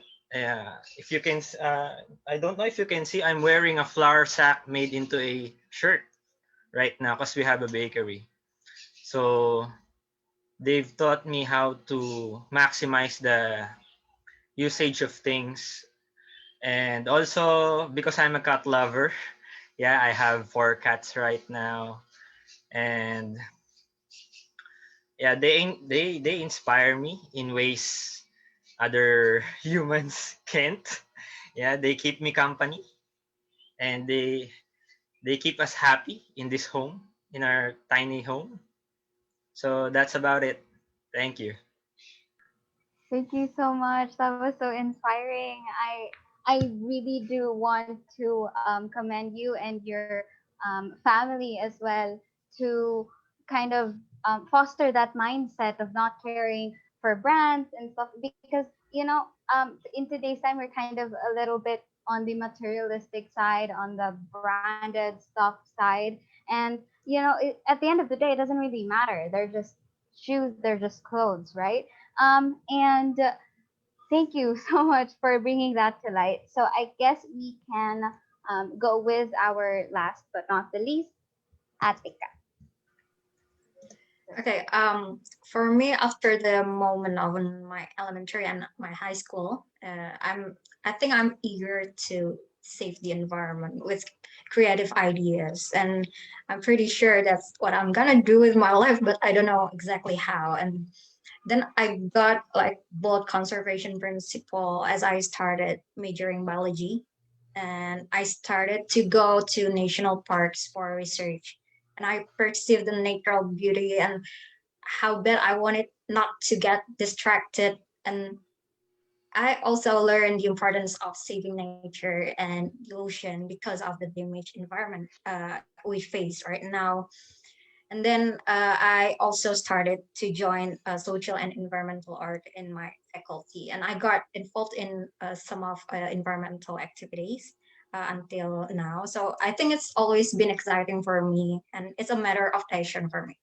So maybe at first it was because of necessity, but then I realized I'm following a purpose, not because of an organization or a position. It's like a life calling to me. Thank you so much. That was another amazing answer because, I think all of us really feel passionately about our what we stand for and about um, what climate reality stands for. And each one of us really, we do have our own unique drives. That's very obvious with the answers of our guests. But we are all geared towards a similar goal.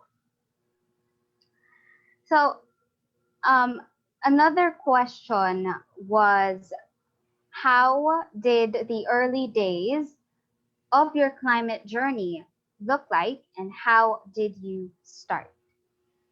So maybe we can go with Gio again. Yes, so in my young age, I am still a newbie at my climate action. However, I started my climate journey in just one word, by learning. Okay, so until now, I'm learning. Learning must continue learning. However, as years pass by, when you got when you've got this information, the skills, the knowledge, you learn every day, learn every year. I I realized that it's also better, it's also um, good that while you learn, you teach others. So while I learned something new about climate or environment, I teach it, I share it to others. It does not necessarily need a degree, it does not necessarily need a super highly technical knowledge, but it's the desire to share to others. And that's how I started as a climate advocate. And right now, I am happy that while I'm learning, literally, I'm just a student right now of forestry. While I'm learning something new on that field, I am already sharing it to others. I teach it to others. So I believe in that powerful thought that um, it's better to teach the knowledge to others than to stuck it at our minds. And yeah, I'm happy that uh, I started my climate journey learning, and until now, I'm still learning. Thank you so much. I really actually resonate with that because I learn while I teach. I learn more while I explain something, an aspect, or a topic to someone, right? And I actually really do agree with that. So I guess we can have Anindita next. My climate journey, when I first started deciding like, oh, I need to probably get involved more.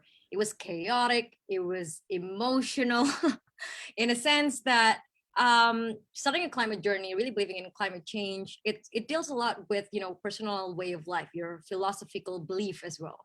There's a lot of breaking and rebuilding your ideology, right? And there's a lot of times where you kind of have to search um, places where you feel like you belong, in a sense that if you don't really have a climate um, expertise background, like you don't graduate with a degree in sciences in the STEM field, you would probably have to, it would take longer for you to figure out your place. So my climate journey started out that way. First, animal organization, you know, horrifying photos, videos of animals being poached, typical. Lots of crime, lots of ideology destroying everything. You just feel like you want to burn the whole world. And then you started uh, relearning everything again, really studying about how the society actually works, how the world really works as an adult, right, as a young adult. And you just kind of realize that there's a whole system in place. So my climate journey at that time I felt was very intellectually challenging at first, but right now, as you finally become more and more familiar with it, I consider everything that's happening with the STEM part, with the science part of the climate, as an intellectual stimulation. So it's not even learning anymore. It's about fascination, really. So you get inspired more and more and more with all the cool things that are happening. Thank you. Thank you so much. I actually also resonate and agree with that because um, I love that you mentioned that it's important as well to understand how society works and how to engage people a lot of times. Because I think that although it is important to be like scientific and to understand the what our universe, our environment and our world down to the tiniest cell. I think that's also important to understand how to engage people, to encourage them to, create action and to, voice out their opinions. So thank you for that. Next, we can have at So for me, I worked under the External Relations Department in our environmental org in college. So my work was mostly on events and partnerships. So I was able to meet like really amazing people and collaborate on different kinds of events. And then there was this one partnership we had where we got invited to this event called Habilin. So I attended with some org mates, and it was really good. Like, we heard from so many speakers who talked about climate change, and just it was so eye opening. And then in the event, they had like a volunteer, like a booth with like volunteer signups for an org called Kids for Kids, which I mentioned earlier. So I signed up for that, and then on this other day, I was randomly scrolling through Instagram, and then I saw this application for Bye Bye Plastic Bags Philippines. So um, I think it was an application to be like a head for a project or something like that. So I applied, not really knowing, like anyone there or how it was going to work. But I got accepted, and then I met this really amazing community, and it turns out that the people leading that are also the same people leading Kids for Kids. So it was just, like one big community. And so from there, like we worked on different events, like projects, relief efforts, and then now we've built this new organization focused on climate resiliency. So it's really amazing to, like be working with people who have that same passion and the same drive, even though we're all very young. I think one of the good things is that even though we're young, we just never looked at any project as impossible to achieve. So resources may be difficult to get, like especially when it comes to funding, but we're all just equally committed to making sure that our plans push through. So yeah, it's just very inspiring to have like that kind of community, I guess. Yeah, totally, Abby. And I think part of it is also youth. We know that we can do better than, what has happened. And we are here to kind of shake things up. So I totally agree with the commitment of young people and how we're committed in lots of ways. So moving on to Jody. Yeah, so about the questions, I think I want to frame it a little bit differently.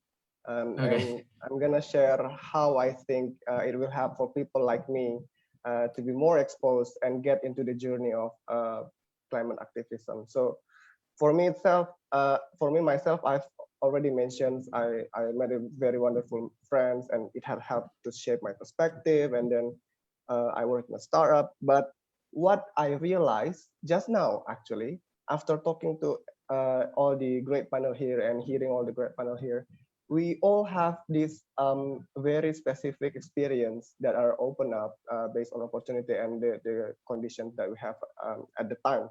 So it could have been a different flick of a moment, just like what Anindita said, and then it could have been different.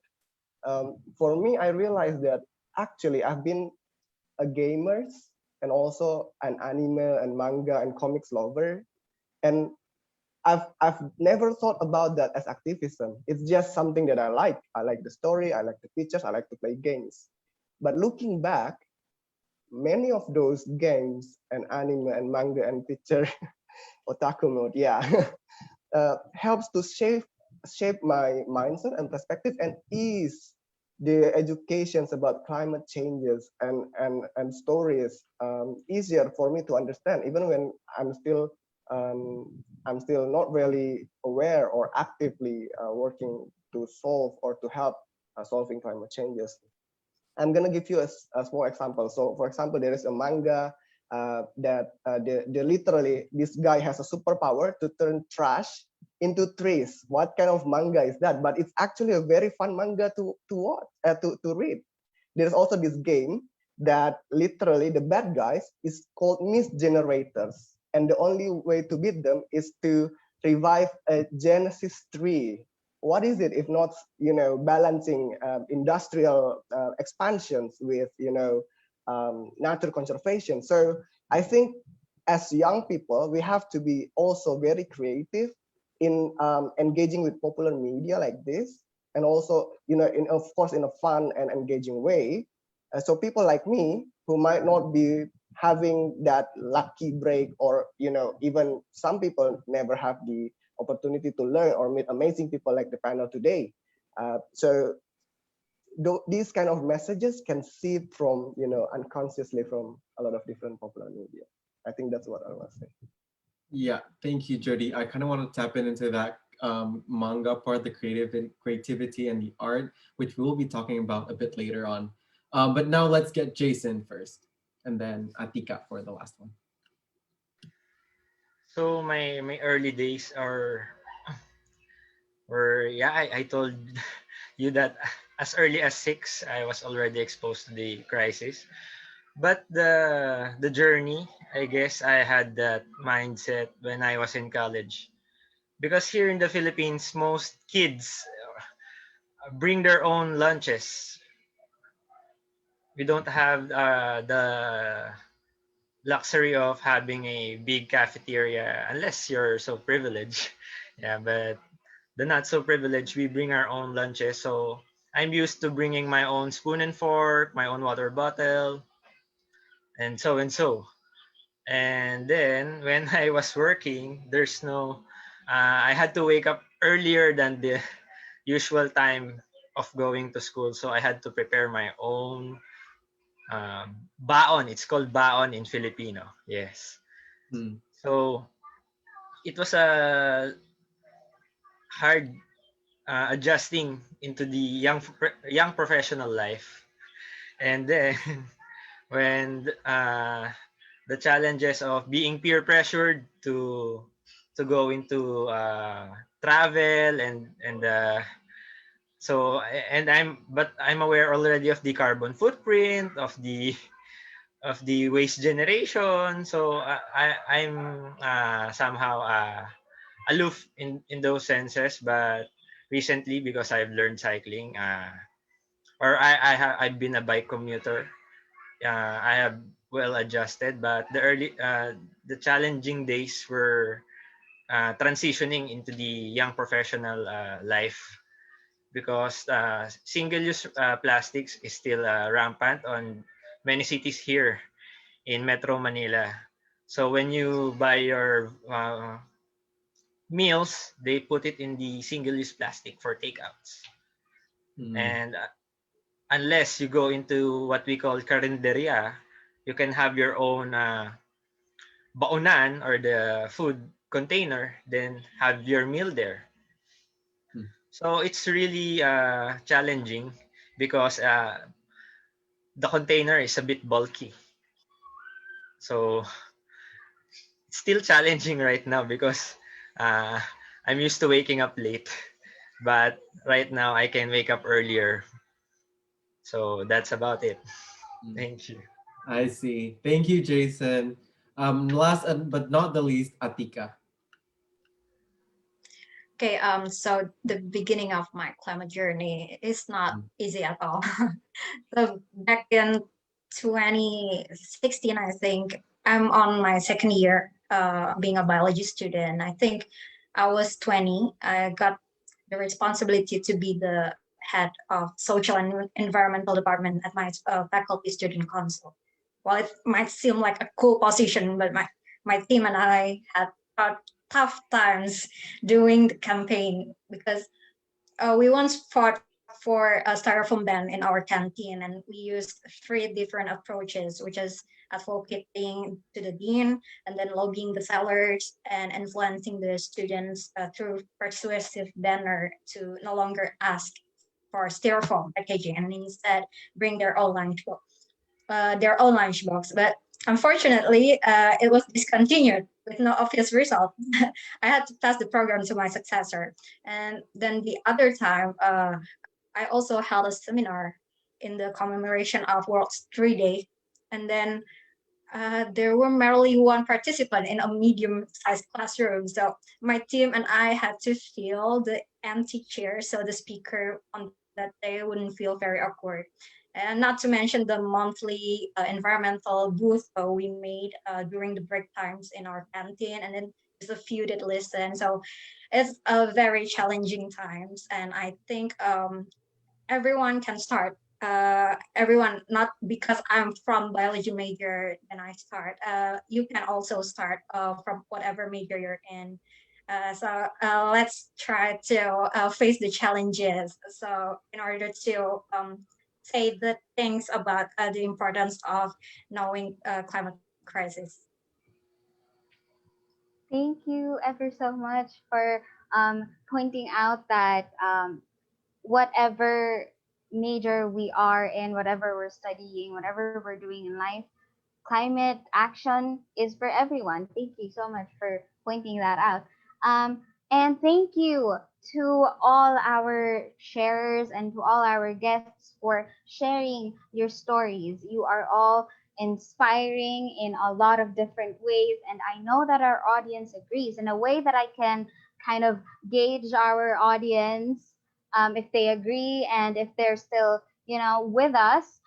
For those inside the Zoom room, use the heart reaction and chat a heart emoji if you agree. And for those on Facebook, flood the live stream, like flood the live stream with heart reactions and heart emojis. Yeah, and once again, I want to thank the speakers, Gio, Anindita, Abby, Jody, Jason, and Atika for sharing. Now, let's listen to them as they share their initiatives for this webcast thematic areas. So our guests will be sharing their initiatives, what they do, and whom they do it for, and how they can help and support, how we can help and support them. First, we have Abby and Jody for sustainable consumption and production.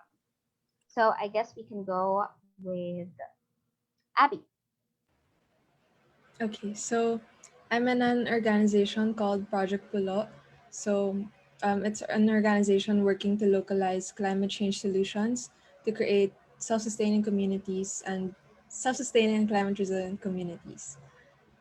Next slide. Okay, next slide again. Okay, so we came up with this because we wanted to make change that was more tangible and more relevant to what we're experiencing in the country today. So we're visited by an average of 20 typhoons a year, and it's always so difficult for lower income communities to recover from the effects of that. So we also wanted to bring the concept of climate resiliency to and disaster risk reduction to the youth, so more people from our space can contribute to that. We know that there's so much that the youth can do, especially if they had like access to all this information. So we actually just launched 2 days ago, but we're already planning programs that will not just make us more resilient, but also closer to nature. So we're working on something called Kapuluan ng Kabataan, and this is a series of projects where we essentially work on reforestation efforts in order to connect like more young people back to the natural world. So in the process, we're going to be using nature-based solutions and implementing environmental and human rights policies. So aside from climate change, we're also going to be tackling child abuse and exploitation because it's very rampant here in the country. So, for example, we're planning this project in Siargao, an island here in the Philippines, and we will be working on mangrove planting and restoration to really improve climate resiliency for the people there. And then we're also going to be building resiliency centers and working on environmental education efforts like children's books and other green learning centers. Next slide. So under Kapuluan ng Kabataan, it's our first project. It's called Bakuran, which is an urban garden and safe space at the heart of Manila. And it's located in Museo Pambata. So it's home to, I think, over 30 species of endemic and native flora. So it's very, it's something that we should be conserving.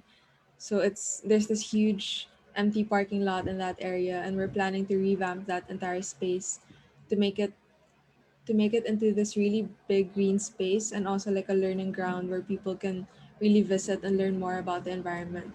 So Metro Manila is just so congested. It's so full of buildings and so full of pollution, and we just wanted to make like more space for people to really enjoy and just feel connected with nature. So we're working on this project not just for children but for everyone to visit. So we're going to be starting on that this year. And then yeah, that's our first few projects so far. And then next slide. So if you want to help make this happen, and we're also going to be accepting donations through this platform called All Truth. So any amount is welcome, and you can also follow us on Instagram at Project Pulo if you want to see like updates or any of the projects we're doing. So yeah, thank you.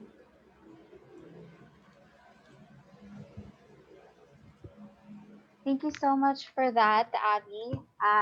So I think we can hear from Jody. All right. Oh, it's okay. Thank you for the chance. Can you move to the next slide? Next slide. Yeah, I'm just gonna run through this briefly. So, hi everyone. The project that I'm currently working on with some of my co-founders is called Ecosystem, but it's with an X, Y, and Z in the middle. So what we do is that we help an entrepreneurs, ecopreneurs, and startup that solve climate changes in Indonesia to create better solutions so that they can scale their solutions and get better investment so that the widespread adoptions of truly green solutions can happen. So think of us just like a nursery for plant, but instead of plant, it's ecopreneurs and startups. Just go next. These are some of the teams.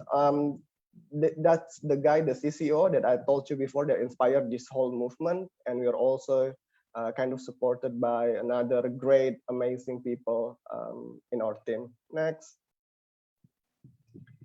Go on. Right. I'm not sure why is it cramped, but I'm not gonna go through the details of the challenges. You all know this. So next. Yeah, we can go on. Next. Right. So as we have discussed a lot of times today, the challenges of climate is real and it's here. And usually on the forefront to solve this problem are startups, just like the examples that I've mentioned before on solving like the climate challenges from air pollution, climate challenges from managed waste, from medical mask and everything. Usually startups capable to create large scale impact with minimum capitals and small team. And we have seen the trend that startups create better, inclusive, and also greener jobs. So we believe that by pushing forward more startups working on the solutions, climate changes can have hope. Next. The challenges is that less than 2% organizations support climate tech startups these days, and they are lacking funding and financing. I'm very sure a lot of you here work on work on climate change activism, and financing is one of the main challenges. So we see that also happening here in startup that works to solve climate changes. And there are still limited people who dares to ventures to innovate for better climate technology. Next. These are just some of the challenges that we have identified in Indonesia. Next. Go on. Wow, what is happening? the font just blurs. Okay, so the things that we do is that we work just like a co-founder, and we really help them, the people who wanted to innovate, and help them hands-on. So between 8 months to 12 months, you can have your startup truly scaled and also ready to be meeting with partnership and investments. Next. So we provide several things from methodology, the resources, the team, the execution support until the capital to help you really realize the potential of innovative solutions that you bring within the startups. Next.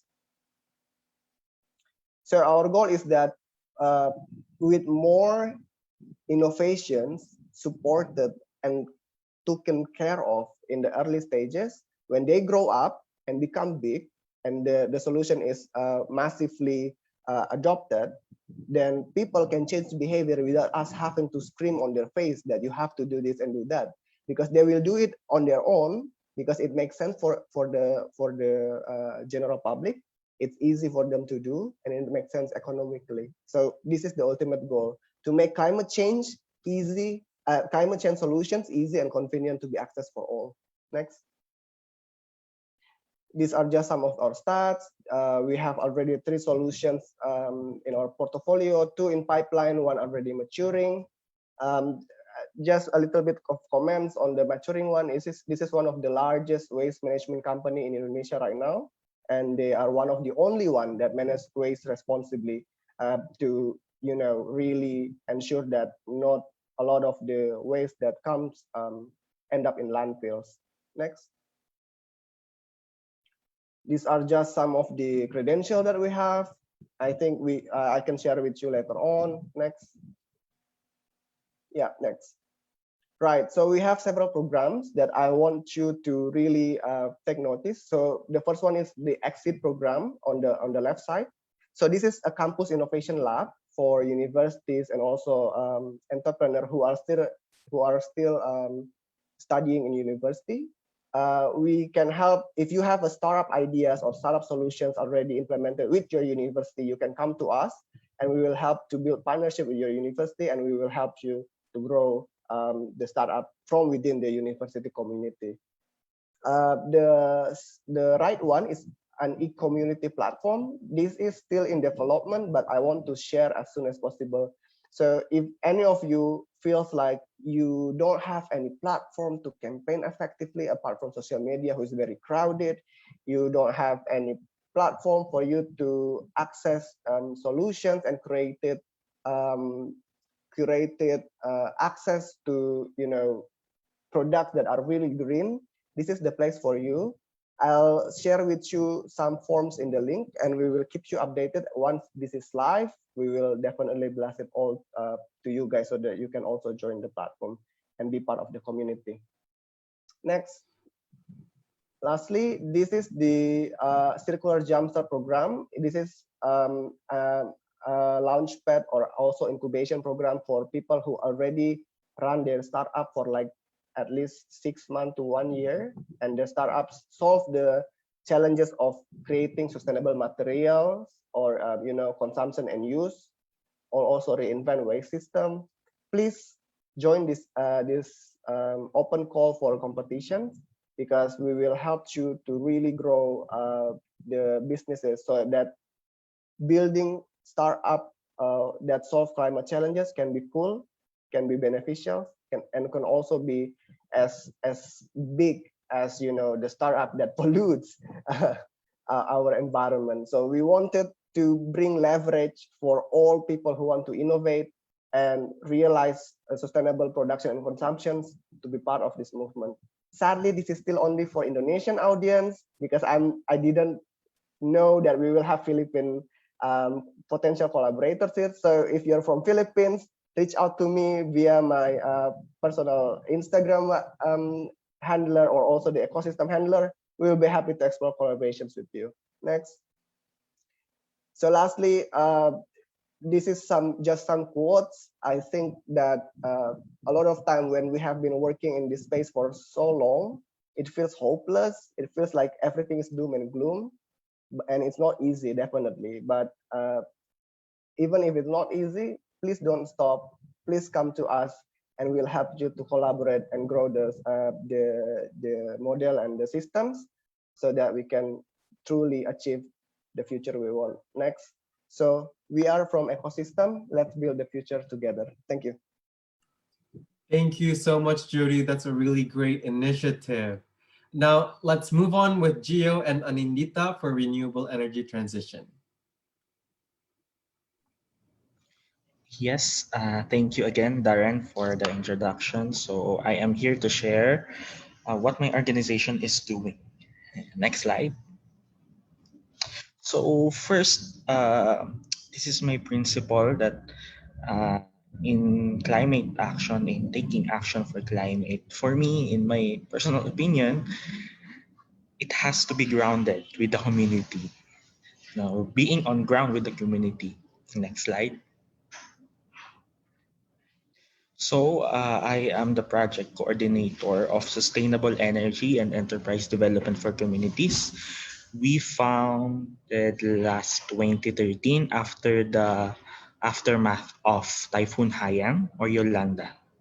So we started providing renewable energy system with the typhoon hit communities. Next slide. So this is our flagship product. So you will see me here in both picture. You will see me, the bald one. Okay. So we have the Eco Tabang solar lamp. It is a solar lamp that is very cheap. It costs for $6 and the system will last for 5 years. So we have the Hero of Light program wherein we train community stakeholders and it's basically training of the trainers. So we train various communities on how to build ecotabang. And I am very lucky that even at the time of crisis of the pandemic, we still train physically, virtually, or very limited face-to-face. So as you see in the picture at the right, so that's we established institutional partnership with a school here in Manila, wherein I personally trained faculty and also students on how to build solar lamps. And in the picture on the left, it's also a product of institutional partnership with a university in Visayas, wherein we trained also faculty members of a college. So that was yesterday. Next slide. Of course, we also have inclusive community organizing with persons with disabilities. So you will also see me here in the picture. I am with them. So that happened last month and it's continuing until now. So I am also working with PWDs, with persons with disabilities. So in this picture, you will see we do community organizing. And of course, we also involved different stakeholders. So this is somewhere in the Metro Manila. Next slide. Of course, aside from PWDs, we also work with women, community of women. As you see here, these are the farm managers. So we design a garden through permaculture. So our stakeholder here is a community of women farmers, urban farmers. So it is still ongoing until now. Next slide. So aside from that, we also worked with indigenous people and local communities in Visayas, and of course, off-grid and last-mile communities. And of course, we partner with youth and faith-based communities. Last month, we partnered with a faith-based organization. We built 100 solar lamps that was distributed in a typhoon-hit area in Catanduanes. So this initiative is ongoing. Next slide. So of course, we also reach out to partners from local government units, the private sector such as the call center or the BPO, business processing outsourcing companies, BPO companies, and many more other groups and organizations. Next slide. So another extra thing that I will share is, if you know the Masungi Geo Reserve project, I am working there as a volunteer. So I am also with the communities, with indigenous people communities. So we also do community organizing, community development, and of course, indigenous people involvement in conservation and development. Next slide. Yes, so community engagement with the indigenous peoples of Dumagat Remontados, and of course, the heart of every campaign against mining, quarrying, and illegal activities. Next slide. So this is just a beginning, right? So all the actions that I have been shared, these are all just a beginning. So there are small footsteps ahead. Next slide. Okay, so for now, for the development of the organization, we are looking for volunteer, writers, researchers, And of course, maybe soon you will be trained as an implementer of the project in a specific area or location. Next slide. So, with that, I share to you my very, very personal quote that we are part of nature and not apart from it. I think that's the last slide. Thank you, Gio. Now, for the next presentation, we'll have Anindita. All right. Hi, everyone. Anindita from Unearthing Nexus here. Whoa, the font changes. All right. Next, please. So this slide is specifically to explain New Energy Nexus Indonesia, but I'm aware that there are probably majority of audience from the Philippines. So I'll probably stop at when it comes to like program specific content, because as you can see, so I'm just gonna start to the explanation now. So this is our global presence. Are they missing anything? No. Okay, great. So we started in California. And then at first it was called CalSeed, supported by the California Energy Commission. California is always very, I would say, brazen when it comes to their clean energy progresses, right? And then the first program, which is CalSeed, they realized that, oh, this program is actually able to be replicated and all over the world. Our founder at that time believed in the power of emerging economy, not just the power, the potential, but also because we are very vulnerable to climate change, right? So there's no other way to go about regarding this. So that's why they New Energy Nexus started expanding. And Indonesia is actually the second biggest team after California. But in Southeast Asia, we also operate in Thailand, Vietnam, and the Philippines. So for now, audience from the Philippines, if you want to see what we're up to in the Philippines, go to our Facebook page, which is New Energy Nexus SEA. I repeat, New Energy Nexus SEA. We have a great colleague there called Brenda. She's amazing. She makes great program, do event, connects you with great mentors. The opportunity is endless once you get connected with her. Next slide, please. Right. So this is what I basically just explained. We actually, this is not really updated, but so far we have actually worked with more than probably 120 incubators and accelerators. And we have a tagline, which is actually 100% for the 100%. Unsure about how it's going to go. So by 100%, it actually means 100% clean energy for 100% of the people. Us in the Southeast Asia are quite skeptic, but we will be trying to work our hardest to try to make progress. Next slide, please. So basically, it's the way we work. It's almost it's at first it would probably seem like it's similar to Ecoxyztem that Jody just explained. Jody, I'll be connecting with you after this, but it's quite different. So first, we focus only strictly on clean energy ecosystem. So the whole ecosystem, not just the generation of clean energy only. Why clean energy? So the first driving motivation is because for us, clean energy is like a mythical creature, you know, like you need it. No, you don't really need mythical creature, but like you use it all the time. You need it, you can't live without it, but you can't see it, you can't touch it, you can't feel it. So it's the proximity is very different as to versus when you talk about, for example, waste management, because you can see plastic lying in the ocean, right?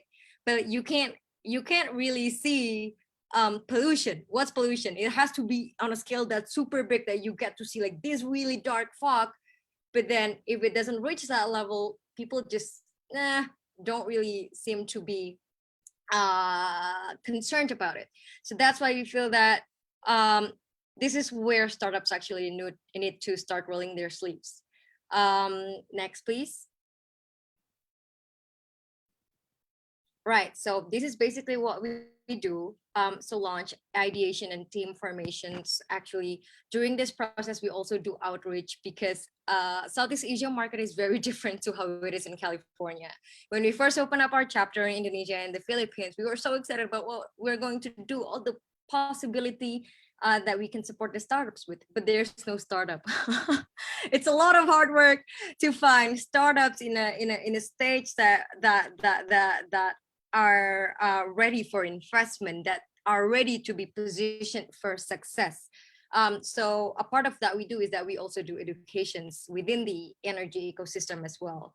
Other than that, we have programs, incubation programs, acceleration programs, and then we also prepare investment, and we also actually give grants for startups who joined our program. This grant can be translated into a grant to support startups in working toward finalizing their prototype, or polishing their services if they're doing, anything that's online, creating like a sample website, everything. So there are grants and investment, and it's actually open to very early stages of startups as well. So that's why it's almost like the same but kind of different, because first our incubation is mostly for early stage startups, whereas accelerator program is mostly for more mature startups that are ready to be positioned for success. Next, please. Right, so these are our sector focus. So this is actually one of the biggest challenge in operating in Southeast Asia, because when you actually start talking about clean energy, most people would immediately think about solar panel on their forehead. Like it's always solar panels. Well, it isn't. It's a big ecosystem. We need programmers, we need more communicator in the industry, we need more probably designers even, just to make this whole communicating clean energy seem more interesting. It's a whole ecosystem, and then everyone should probably jump into this ecosystem. So one of our hardware is actually communicating to people who also apply into our program, that it's not just about providing clean energy for people, but the process of providing clean energy for a lot of people also takes a lot of components as well. And we're looking towards finding more startups who can tap into filling that gap, and they can supply components so that maintenance of the provision of clean energy to a lot of people can be sustainable. Next, please. Right, so basically, so this is only in Indonesia, but like in Southeast Asia, basically we have a regular webinar called the Connect Energy Meetup. It's usually before the pandemic, it was always offline, but now because of the pandemic, it's always online. And then we also have startup boot camps. It's regular. Usually for Indonesia, it's like once a month or once in 2 months, but like in the Philippines, it's usually once in 3 months, perhaps. I'm not really quite sure, because our program within countries, in each country is very different to one another, because we, despite the global presence of our organization, we are very localized in a sense that we try to tailor our program to meet the needs of each market. So it's really not centralized at all. Next, please. Right. So this is basically what we do. Most of them, I would say that this is for Indonesia, but like for the Philippines, I think the fun part is not as ready as it is how it is in Indonesia. So mostly in the Philippines, we try to basically nurture startups and then connect them with potential investors through matchmaking, as well as to potential partners that can help them move forward with, potential projects, potential collaborations, and so on. Next, please. I don't think this actually matters for the Philippines audience, but yeah, this is our presence so far. Next, please. Next, please. I think this is pretty much already all in Indonesia. We can pretty much close the presentation, but anyway, so this is pretty much the end of my presentation. Basically, leading back to basically my statement before the presentation, is that the only three absolute things in life are only death, time, and change. And change is a good thing because it's going to trigger innovations. It's going to trigger solutions, right? So let us be inspired by change. Don't be afraid of change. And I hope that more young people are looking toward, really wearing a hat to rooting toward putting ahead of becoming an entrepreneur and provide more and more jobs for a lot of people so that people can prosper while at the same time nurture the environment. Thanks, guys. Thank you so much for that educating presentation, Anindita. Now, um, we can have Jayson for sustainable urban mobility and Atika for climate awareness. Yan.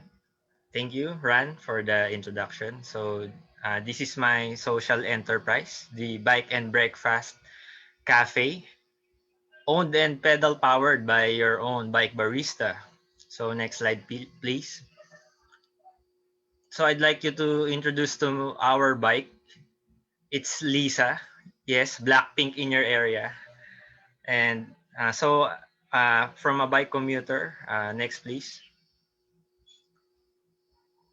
to a bike barista. Yeah, this is a little comedic presentation. So just sit back and laugh.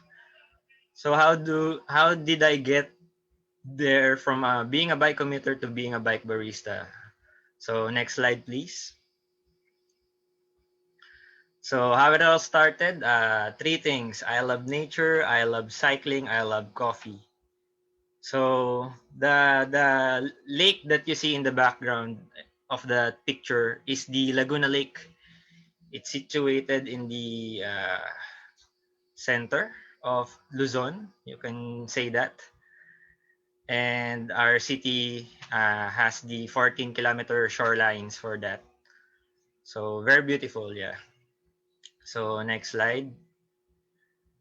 How it started for real. So I just borrowed this.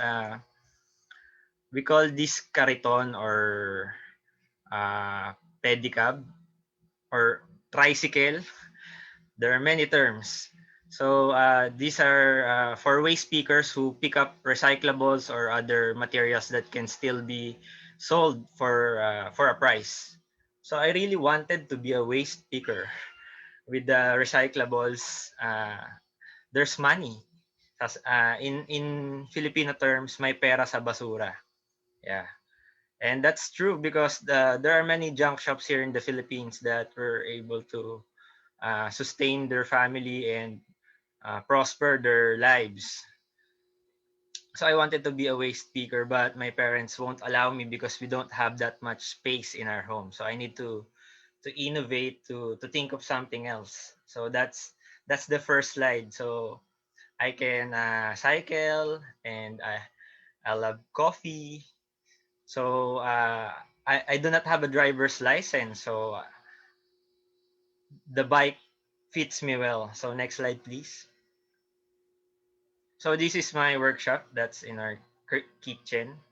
Those are my big thermos. Yun.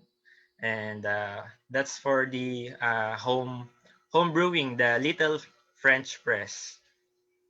So I brew the coffee at home and filter it, then uh, vend it out on the streets using those big thermos that can hold 4 liters each. And the coffee can stay hot for up to 6 hours. Yes. So next slide, please. So these were my first customers when I started the cafe last January 30. Even during the pandemic, yeah, I tried to uh, sell. So in the left picture, uh, that is our guard for our office, Kuya Frederick, and in the right picture, those were you can call them enthusiast of exercise, morning exercise, yes. So next slide, please. So you have the choice to dine out, or you can have my special delivery mode.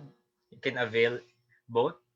So I sell kapeng barako. Barako means or stud or is associated with manliness because of its strong coffee taste. It's actually uh, Arabica variant of coffee. Next slide, please.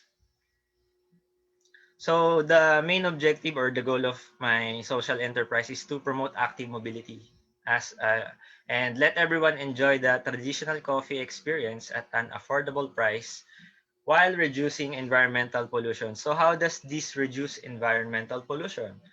So I've eliminated most waste by having it brewed by on a big batch, so I don't have to brew continuously.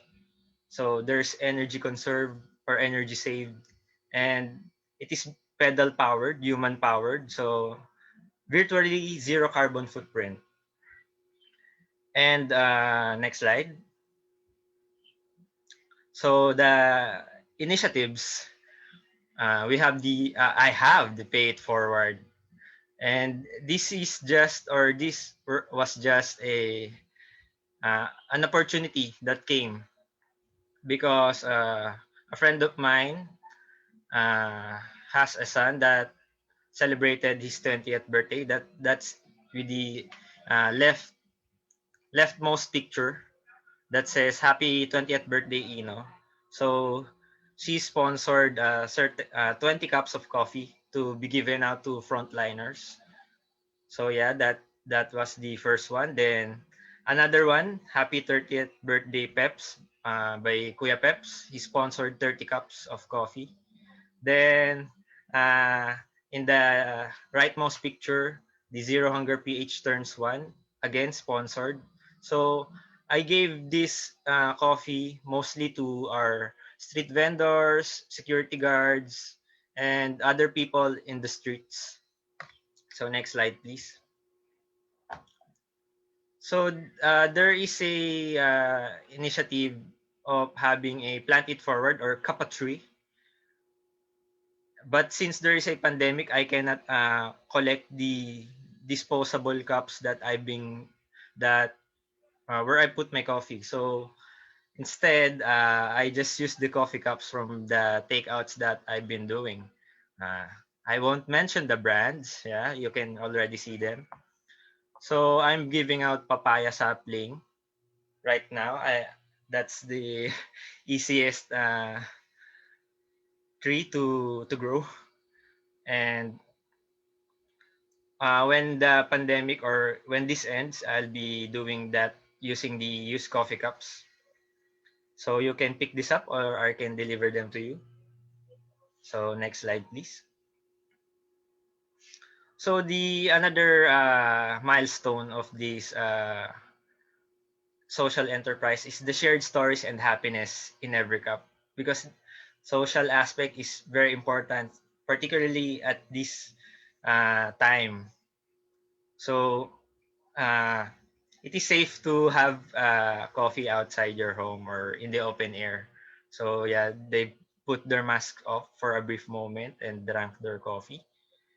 And with this, you'll know their stories, their struggles, and by that, I also influence them to try cycling, to try walking, because during this pandemic, when the public transportation had been uh, temporarily banned, people were forced to walk and to cycle.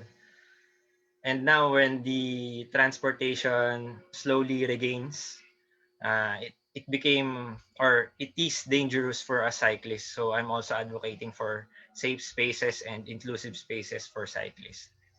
So next slide, please.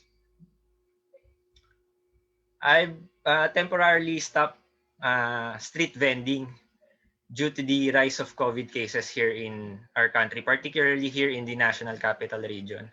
But since I was inspired by the Maganhawa Community Pantry, we've also launched our own community pantry here in Muntinlupa City. And somehow I'm risking my safety, my health, because I'm getting exposed. And my boss actually told me to lie low for a while, but uh, this is, I guess, public service, because public health is public wealth. So we need to keep the people uh, fed by giving out or doling out food assistance, food reliefs. So that's important. So Lisa, yeah, became a mobile community pantry during these times. And from that single table, now we've been able to have 4 tables of different food items to be given out to the needy. So next slide. Yeah, I'm almost done. Kasi I'm just starting last January, so it's been just 2 months.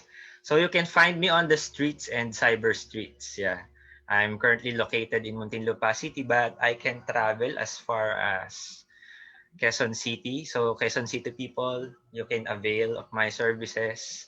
Yeah, or you can visit me here. I'll give you free coffee once this pandemic ends, hopefully within this year. Then you can find me on Facebook and on Instagram. And if you want to email me, the email is posted. And I'll probably partner with Jody uh, and everyone. Yeah. So you can send your love and support with the Bike and Breakfast Cafe. You can find my Instagram, that's Bike Barista. And the community pantry has a Facebook page, that's Feed It Forward PH. And if you want that apron, you can find it on Lazada. Nasa Lazada yan. And the bike, I borrowed it from a bike builder. So next slide, the last slide. I'm also advocating for our bike builders to thrive in our economy, because most of our bikes here in the Philippines are imported. We have a very low or small number of bike builders, especially cargo bikes. And this one, it's called the compact utility bike. You can fit a kid there and drive him or her to school or to park, to anywhere. That's why I borrowed it as well, to advocate the local economy of bike building. And I'm also planning to build my own bike and maybe call it Villeza Industries. You can say that, like Tony Stark. Yeah. So let's cycle for a better future, because cycling is the future. Electric cars, yeah, but they're still cars. They occupy space, but bikes, they occupy little space, but they can take you from point A to point B with zero or virtually zero pollution, because you have parts that are mined, and you have also oil, the grease. So but it's the most or the very minimal carbon footprint compared to other vehicles. So that's it for me. Thank you for listening and watching. Thank you for that very thrilling and very fun presentation. Now we hear from Anindita.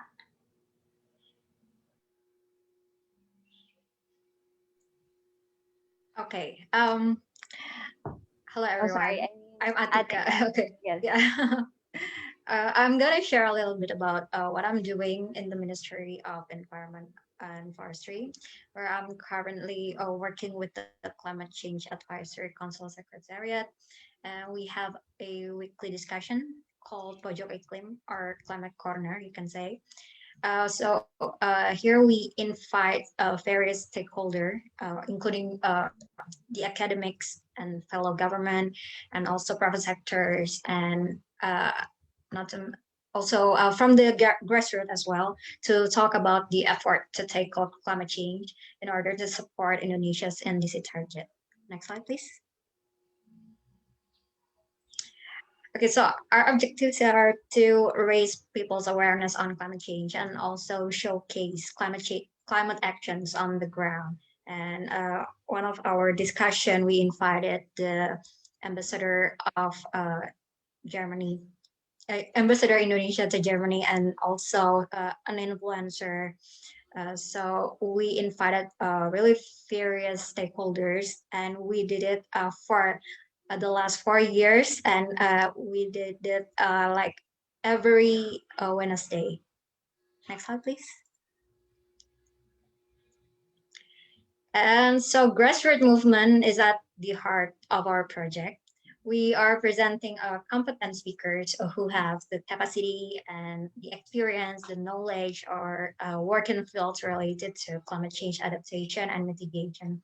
We believe it is important to raise their smart practices because we should support real actions on the ground. And it is our role as the youth in the secretariat who has a strategic position under the government to bridge them to the decision maker and also the wider audience. Next slide, please. Okay, so we have here our milestone. So we have held this discussion since March 2016 and continues until up to this day. And then we already have 200 or so discussions and 500 or so speakers. And before the pandemic, we also held like a field visit, campus visit in order to see the smart practices and initiatives of the community and individuals in contributing to the handling of climate change, as well as to communicate the urgency of climate change. And we hope that these climate discussions can be replicated by all regions in Indonesia to encourage regions to do the same. Next slide, please. Okay, so this is our initiatives as youth, where we have this strategic position in government. We held a month-long discussion called Climate Change We Pledge in the commemoration of Youth Pledge Day in last October 2020 with fellow youth climate reality leaders with Darren in here, Bella, and all of our friends, youth climate reality leaders of Indonesia. And we are creating a challenge, a month-long challenge where we actually making the challenge available for all climate buddies, we call them. They kind of like register at the first October, at the beginning of October, and then they have they have to follow the rule to follow the challenges. For example, for the first week, they follow about save our forests. So they have to make real concrete actions in each of their home. Maybe they can plant a tree, or they can they can restore the plants. And also if they don't have the resources, they can also maybe they can donate for planting a tree and so on. So we're not doing we open for opportunity for them to be creative for the solution of climate crisis. And also we actually I am right now together with my friend Intan in the Secretariat of Climate Change Advisory Council. So we're kind of like utilize these resources, Pojok Iklim or Climate Corner, as to bridge the actions on the ground, actions from the youth to to be seen by the decision makers. And also we already have like 12,000 participants at that month. So I think we are able to create a space where youth and government met to discuss climate issues, and we're actually quite satisfied for the results. Next slide, please. Okay. okay, it's a bit messed up. So, but actually, I stated about our website and also our email. If you want to contact us or you have any further questions, you can also follow our Instagram and Facebook and Twitter. Or you can just scan the QR code, and you can also see our YouTube because we have our discussions from previous discussions, which always alive on YouTube channel. So thank you for the opportunity. I'm looking forward for our future collaborations. Thank you. Thank you so much, Atika. Now, there we have it, our inspiring, amazing, indefatigable guests. And before we continue our conversation with them, let's first have one of the regular segments of the Klimatotohanan webcast, which is the climate activism segment. For this episode, we will focus on the use of music for climate advocacy. Darren, a little birdie told me that you were also a singer and on top of that, an avid fan of musical theater. I mean, can we hear it? Yeah, I think you should give a sample. I think I should do it next time because we're a bit yeah, behind. But just to let you know, last Thursday we launched the Earth Day song "Look Around" by Miss Daphne Siega. And for those who weren't able to listen to it yet, here's the song performed by young CRLs from the Philippines and Indonesia. So let's watch it together.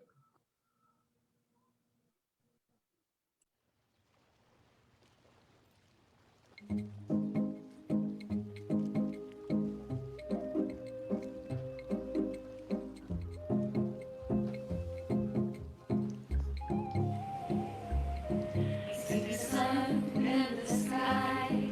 I see a glimmer in your eye.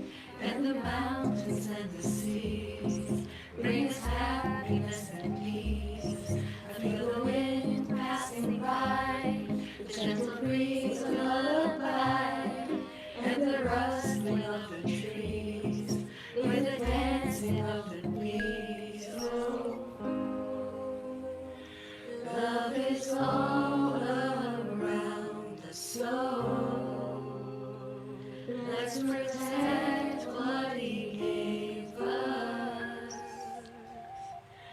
I see the stars in the night, and they're beaming oh so bright, and the moon that guides us all when we take an evening stroll.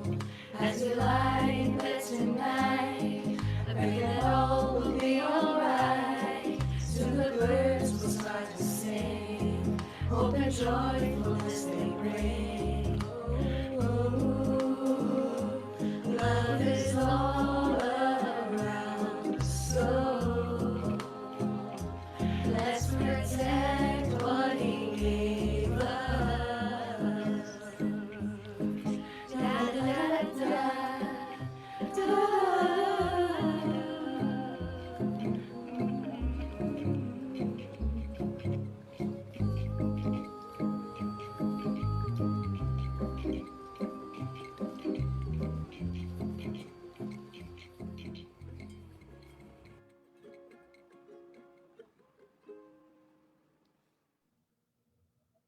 What an inspiring song. And wow, our CRLs are really talented, aren't they? Let's again flood the Zoom and Facebook with heart reactions and heart emojis. Now, let's listen to this music video prepared by young CRLs. But before that, let me ask Darren what the song is about. Well, so the song title is Tanam Saja, which means the literal translation would be just plant. But the song is mostly about inviting people to think more about the earth and to replant and to plant again for the earth and how we should take things seriously. So let's watch it. Tanam Saja.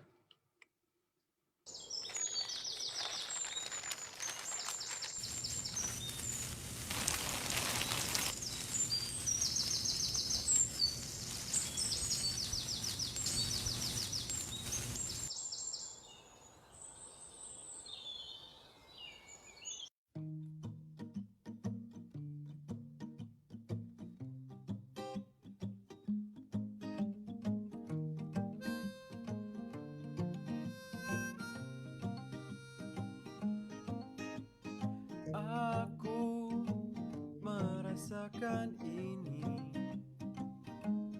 Kamu tahu aku sakit hati melihat semua mati di hadapanku, dan yang tersisa cuma debu.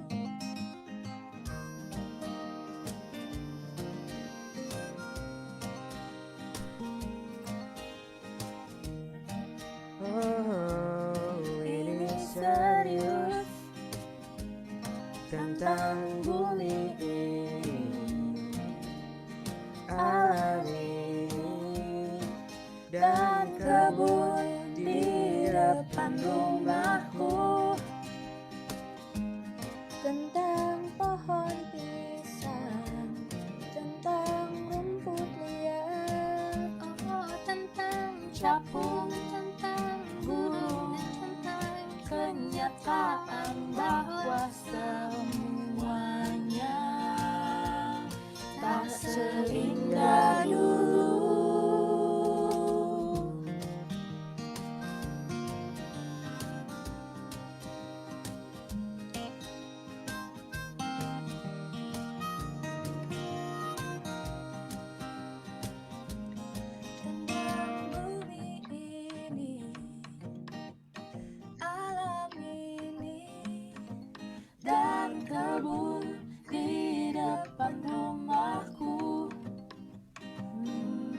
Tentang pohon pisang, tentang rumput liar, oh tentang capung, tentang burung, dan tentang kenyataan bahwa semuanya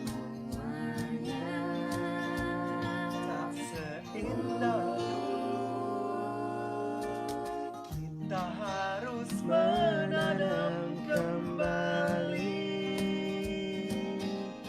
hijau saat ini dan nanti.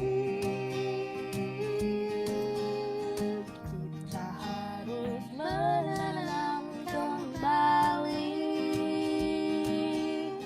Satu saja sangat berarti untukmu. Semoga bumi nggak marah lagi deh sama kita. Semoga bumi semakin tangguh iklim. Don't forget to save our water. Semoga bumi tetap menjadi bumi dan lebih banyak manusia yang peduli dan lebih mencintai bumi.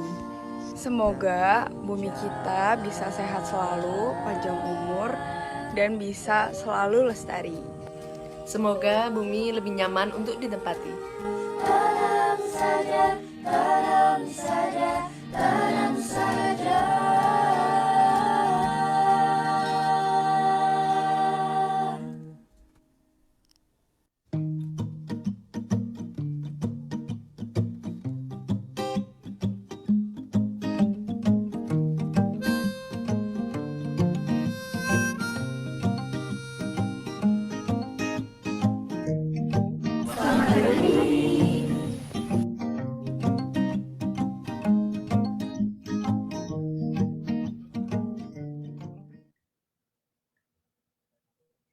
That was stunning. So utterly stunning.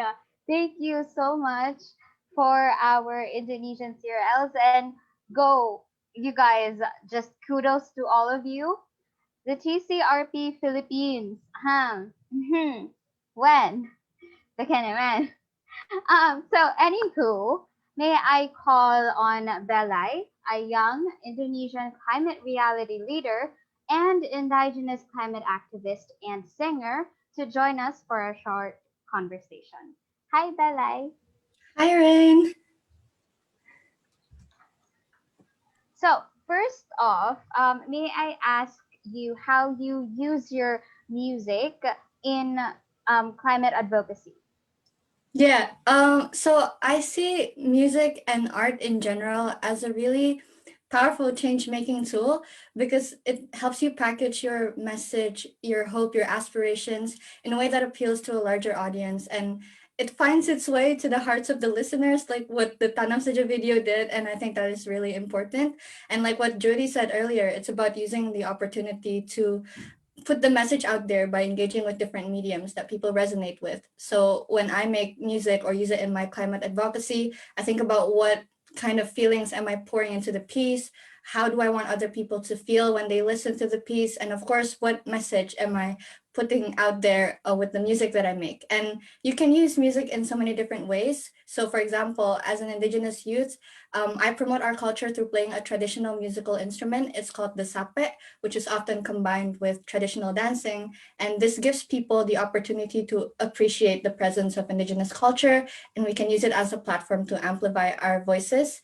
And I've arranged the vocals and music videos for some of the youth CRL videos as well, like the Tanam Saja video, where we try to spread the message about the importance of planting for the earth. And yeah, I think the best part of it is that you get to have a lot of fun with it and with the people that you are creating with, which is something you should feel when you are doing climate advocacy. So yeah. Thank you so much. That was an amazing answer. And I would also want to ask what you think is the importance of using music in and art in climate advocacy.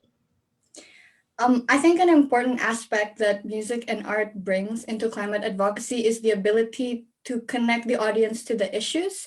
Like when we talk about the impacts of the climate crisis, for example, when we present it through data and graphs, tables and Excel sheets, it might not stimulate the same emotional response as when you deliver it through mediums like music or photography or dance or artworks.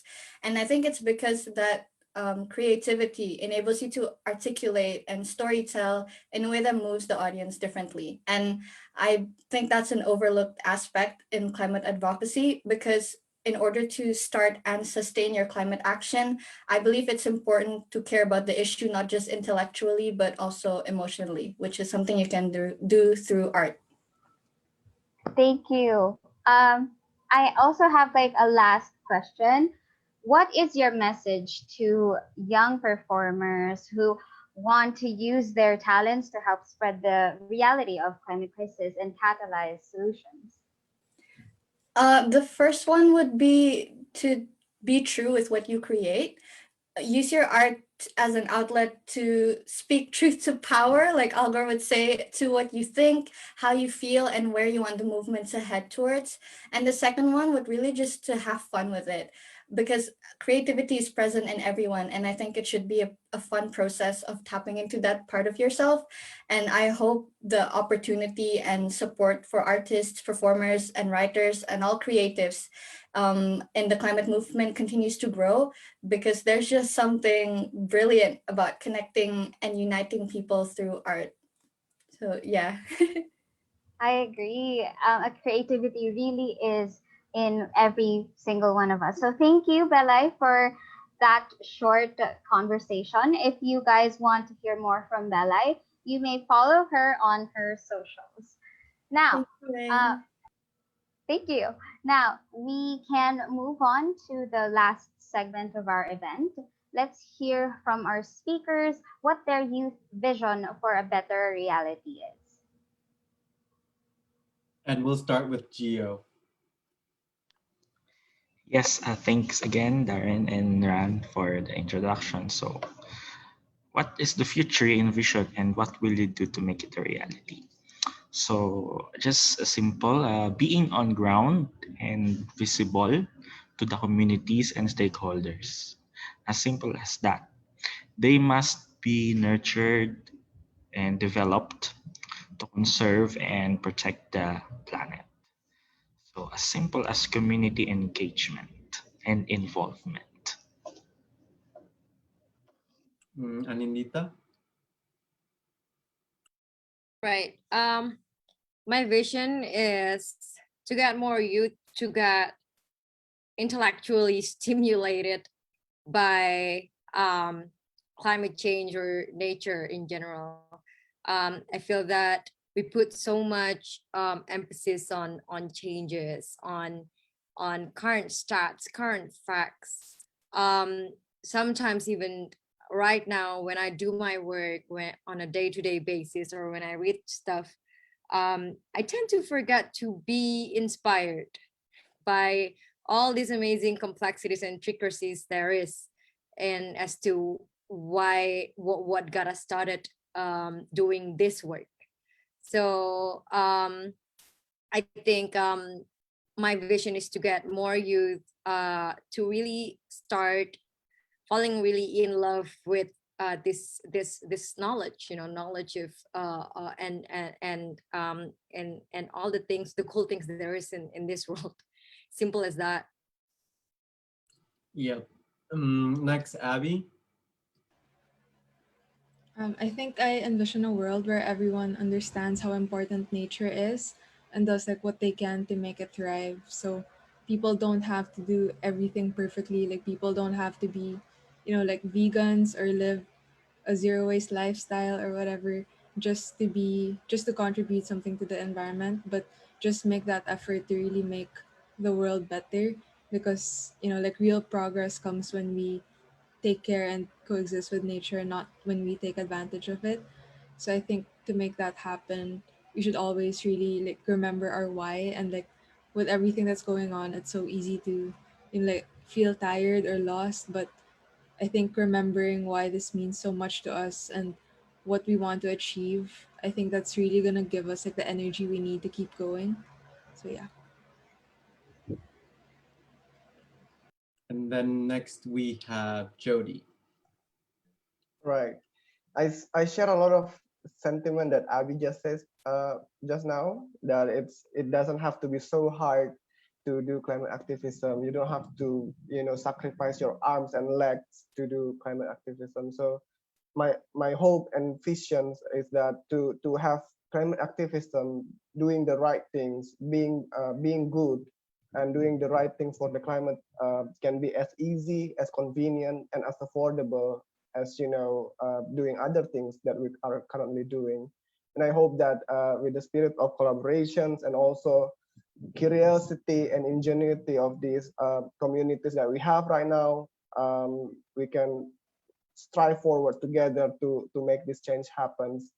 Lastly, I hope that the conversation that we have does not stop in our bubble, because that's part of my biggest fear, that the conversations here is for the people who only have been exposed, but also how do we actually, through our actions and solutions, onboard people who are outside of the bubble and make them see the value of living together with nature. I think that's it. Thank you, Jody. And then we'll go with Jayson. And then lastly, we'll have Atika. For me, I envision an inclusive, sustainable, and equitable future for not just for the youth, but for everyone, as it is inclusive. And by that, I'll continue my social enterprise. And before I forgot, just cost 15 pesos, and I've googled it, and it translates to or converts to 4,500 plus Indonesian rupiah. So I think it's quite affordable in that sense. And then I love the word tanam saja because it's very close to our word tanim in Filipino or in the Philippines. Our word for plant is tanim. So yeah, what Jody said, collaboration, and yeah, I think we're really close relatives if we learn more of your words. So yeah, I love you all. Thank you. Thank you. And we'll have Atika. Yeah, I pictured the future to be more resilient, a way, being able to adapt to change while we're doing what we can to solve the climate crisis. And I hope that people still do the concrete actions on the ground, because that's what the most matters. If we plant more trees, it literally will help to reduce the emissions, and it will help to reach the NDC's target of our countries. And then I hope we will always continue to spread the message to raise climate awareness. And I hope we're not afraid to start small, to dare to take up space like this, and then take the opportunity to help mitigate climate change, whatever it is, whoever we are, and always remember that we're not alone. We here for collaborations. Thank you so much, everyone, for those inspiring, motivational. We need synonyms for inspiring. So, motivational visions. Let's all work together to make those visions into a reality. Later, before we end the live stream, we'll listen to some of young CRLs as they also share the future that they want to live in. So make sure you don't leave just yet. Again, thank you ever so much to our speakers for sharing your wonderful ideas, stories, and experiences. You made our afternoon a truly insightful and motivational one. So, Darren, what is your key takeaway from today's discussion? My key takeaway would go back to what Abby said in the beginning, and I'll quote her for this. You can either be a victim or a solution, and I don't think you want to take that first option, so we only have one option. So what about you, Rain? I mean, it's a very tricky, again, a tricky question because I learned a lot, honestly, and all of the speakers right now taught me a lot.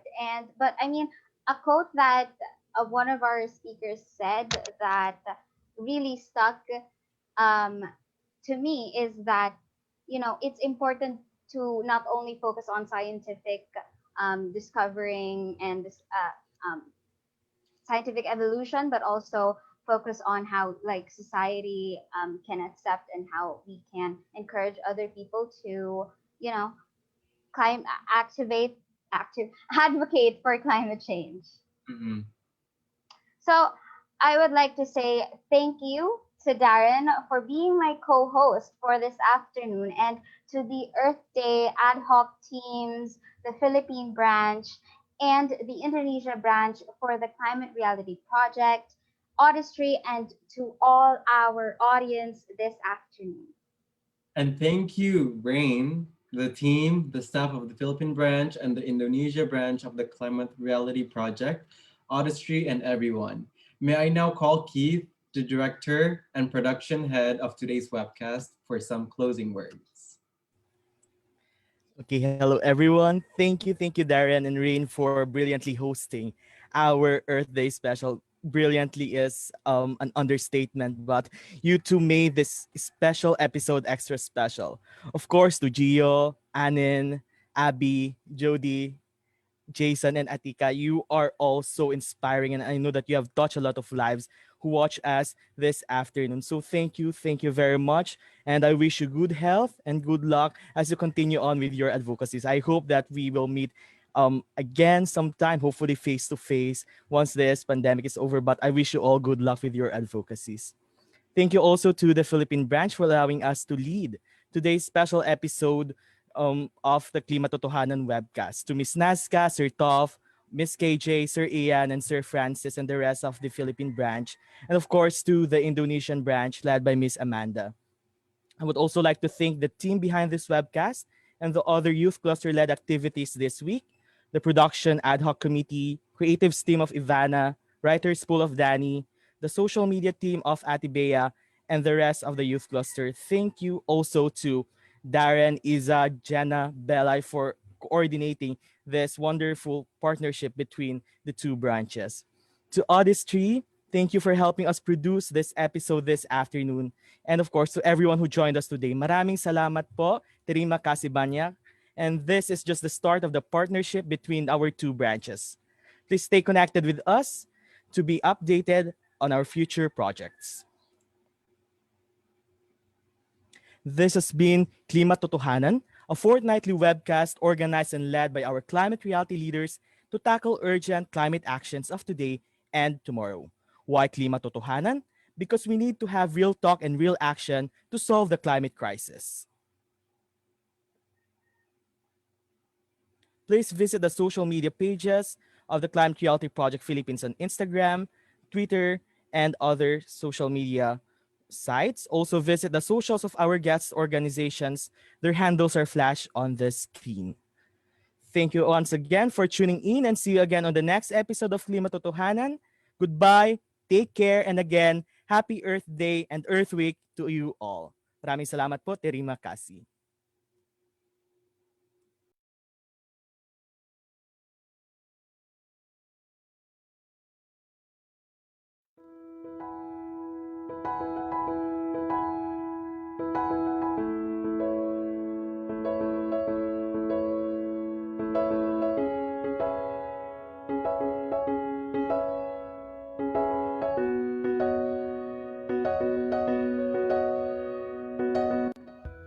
I am Lois Tanglao, a young climate reality leader at the Climate Reality Project Philippines. And my vision for a better reality is a world wherein every single person can access their basic needs without having to worry about destructing the environment. And what I can do to help achieve this better reality is educate myself and other people and call out big companies and governments to do their part in all of this. My name is El Pomares and I'm a climate reality leader. The future that I want for Earth is simple: a sustainable Earth, an Earth free of injustices and inequalities, an Earth where air is breathable, water is clean, foods are safe, and humanity is a language. As a climate action advocate, I believe that getting more people engaged and take climate actions will certainly turn this vision into reality. It is now time to rethink our choices, change our ways, and use our voices. I am Belay, an Indigenous environmental activist and a young climate reality leader at the Climate Reality Project Indonesia.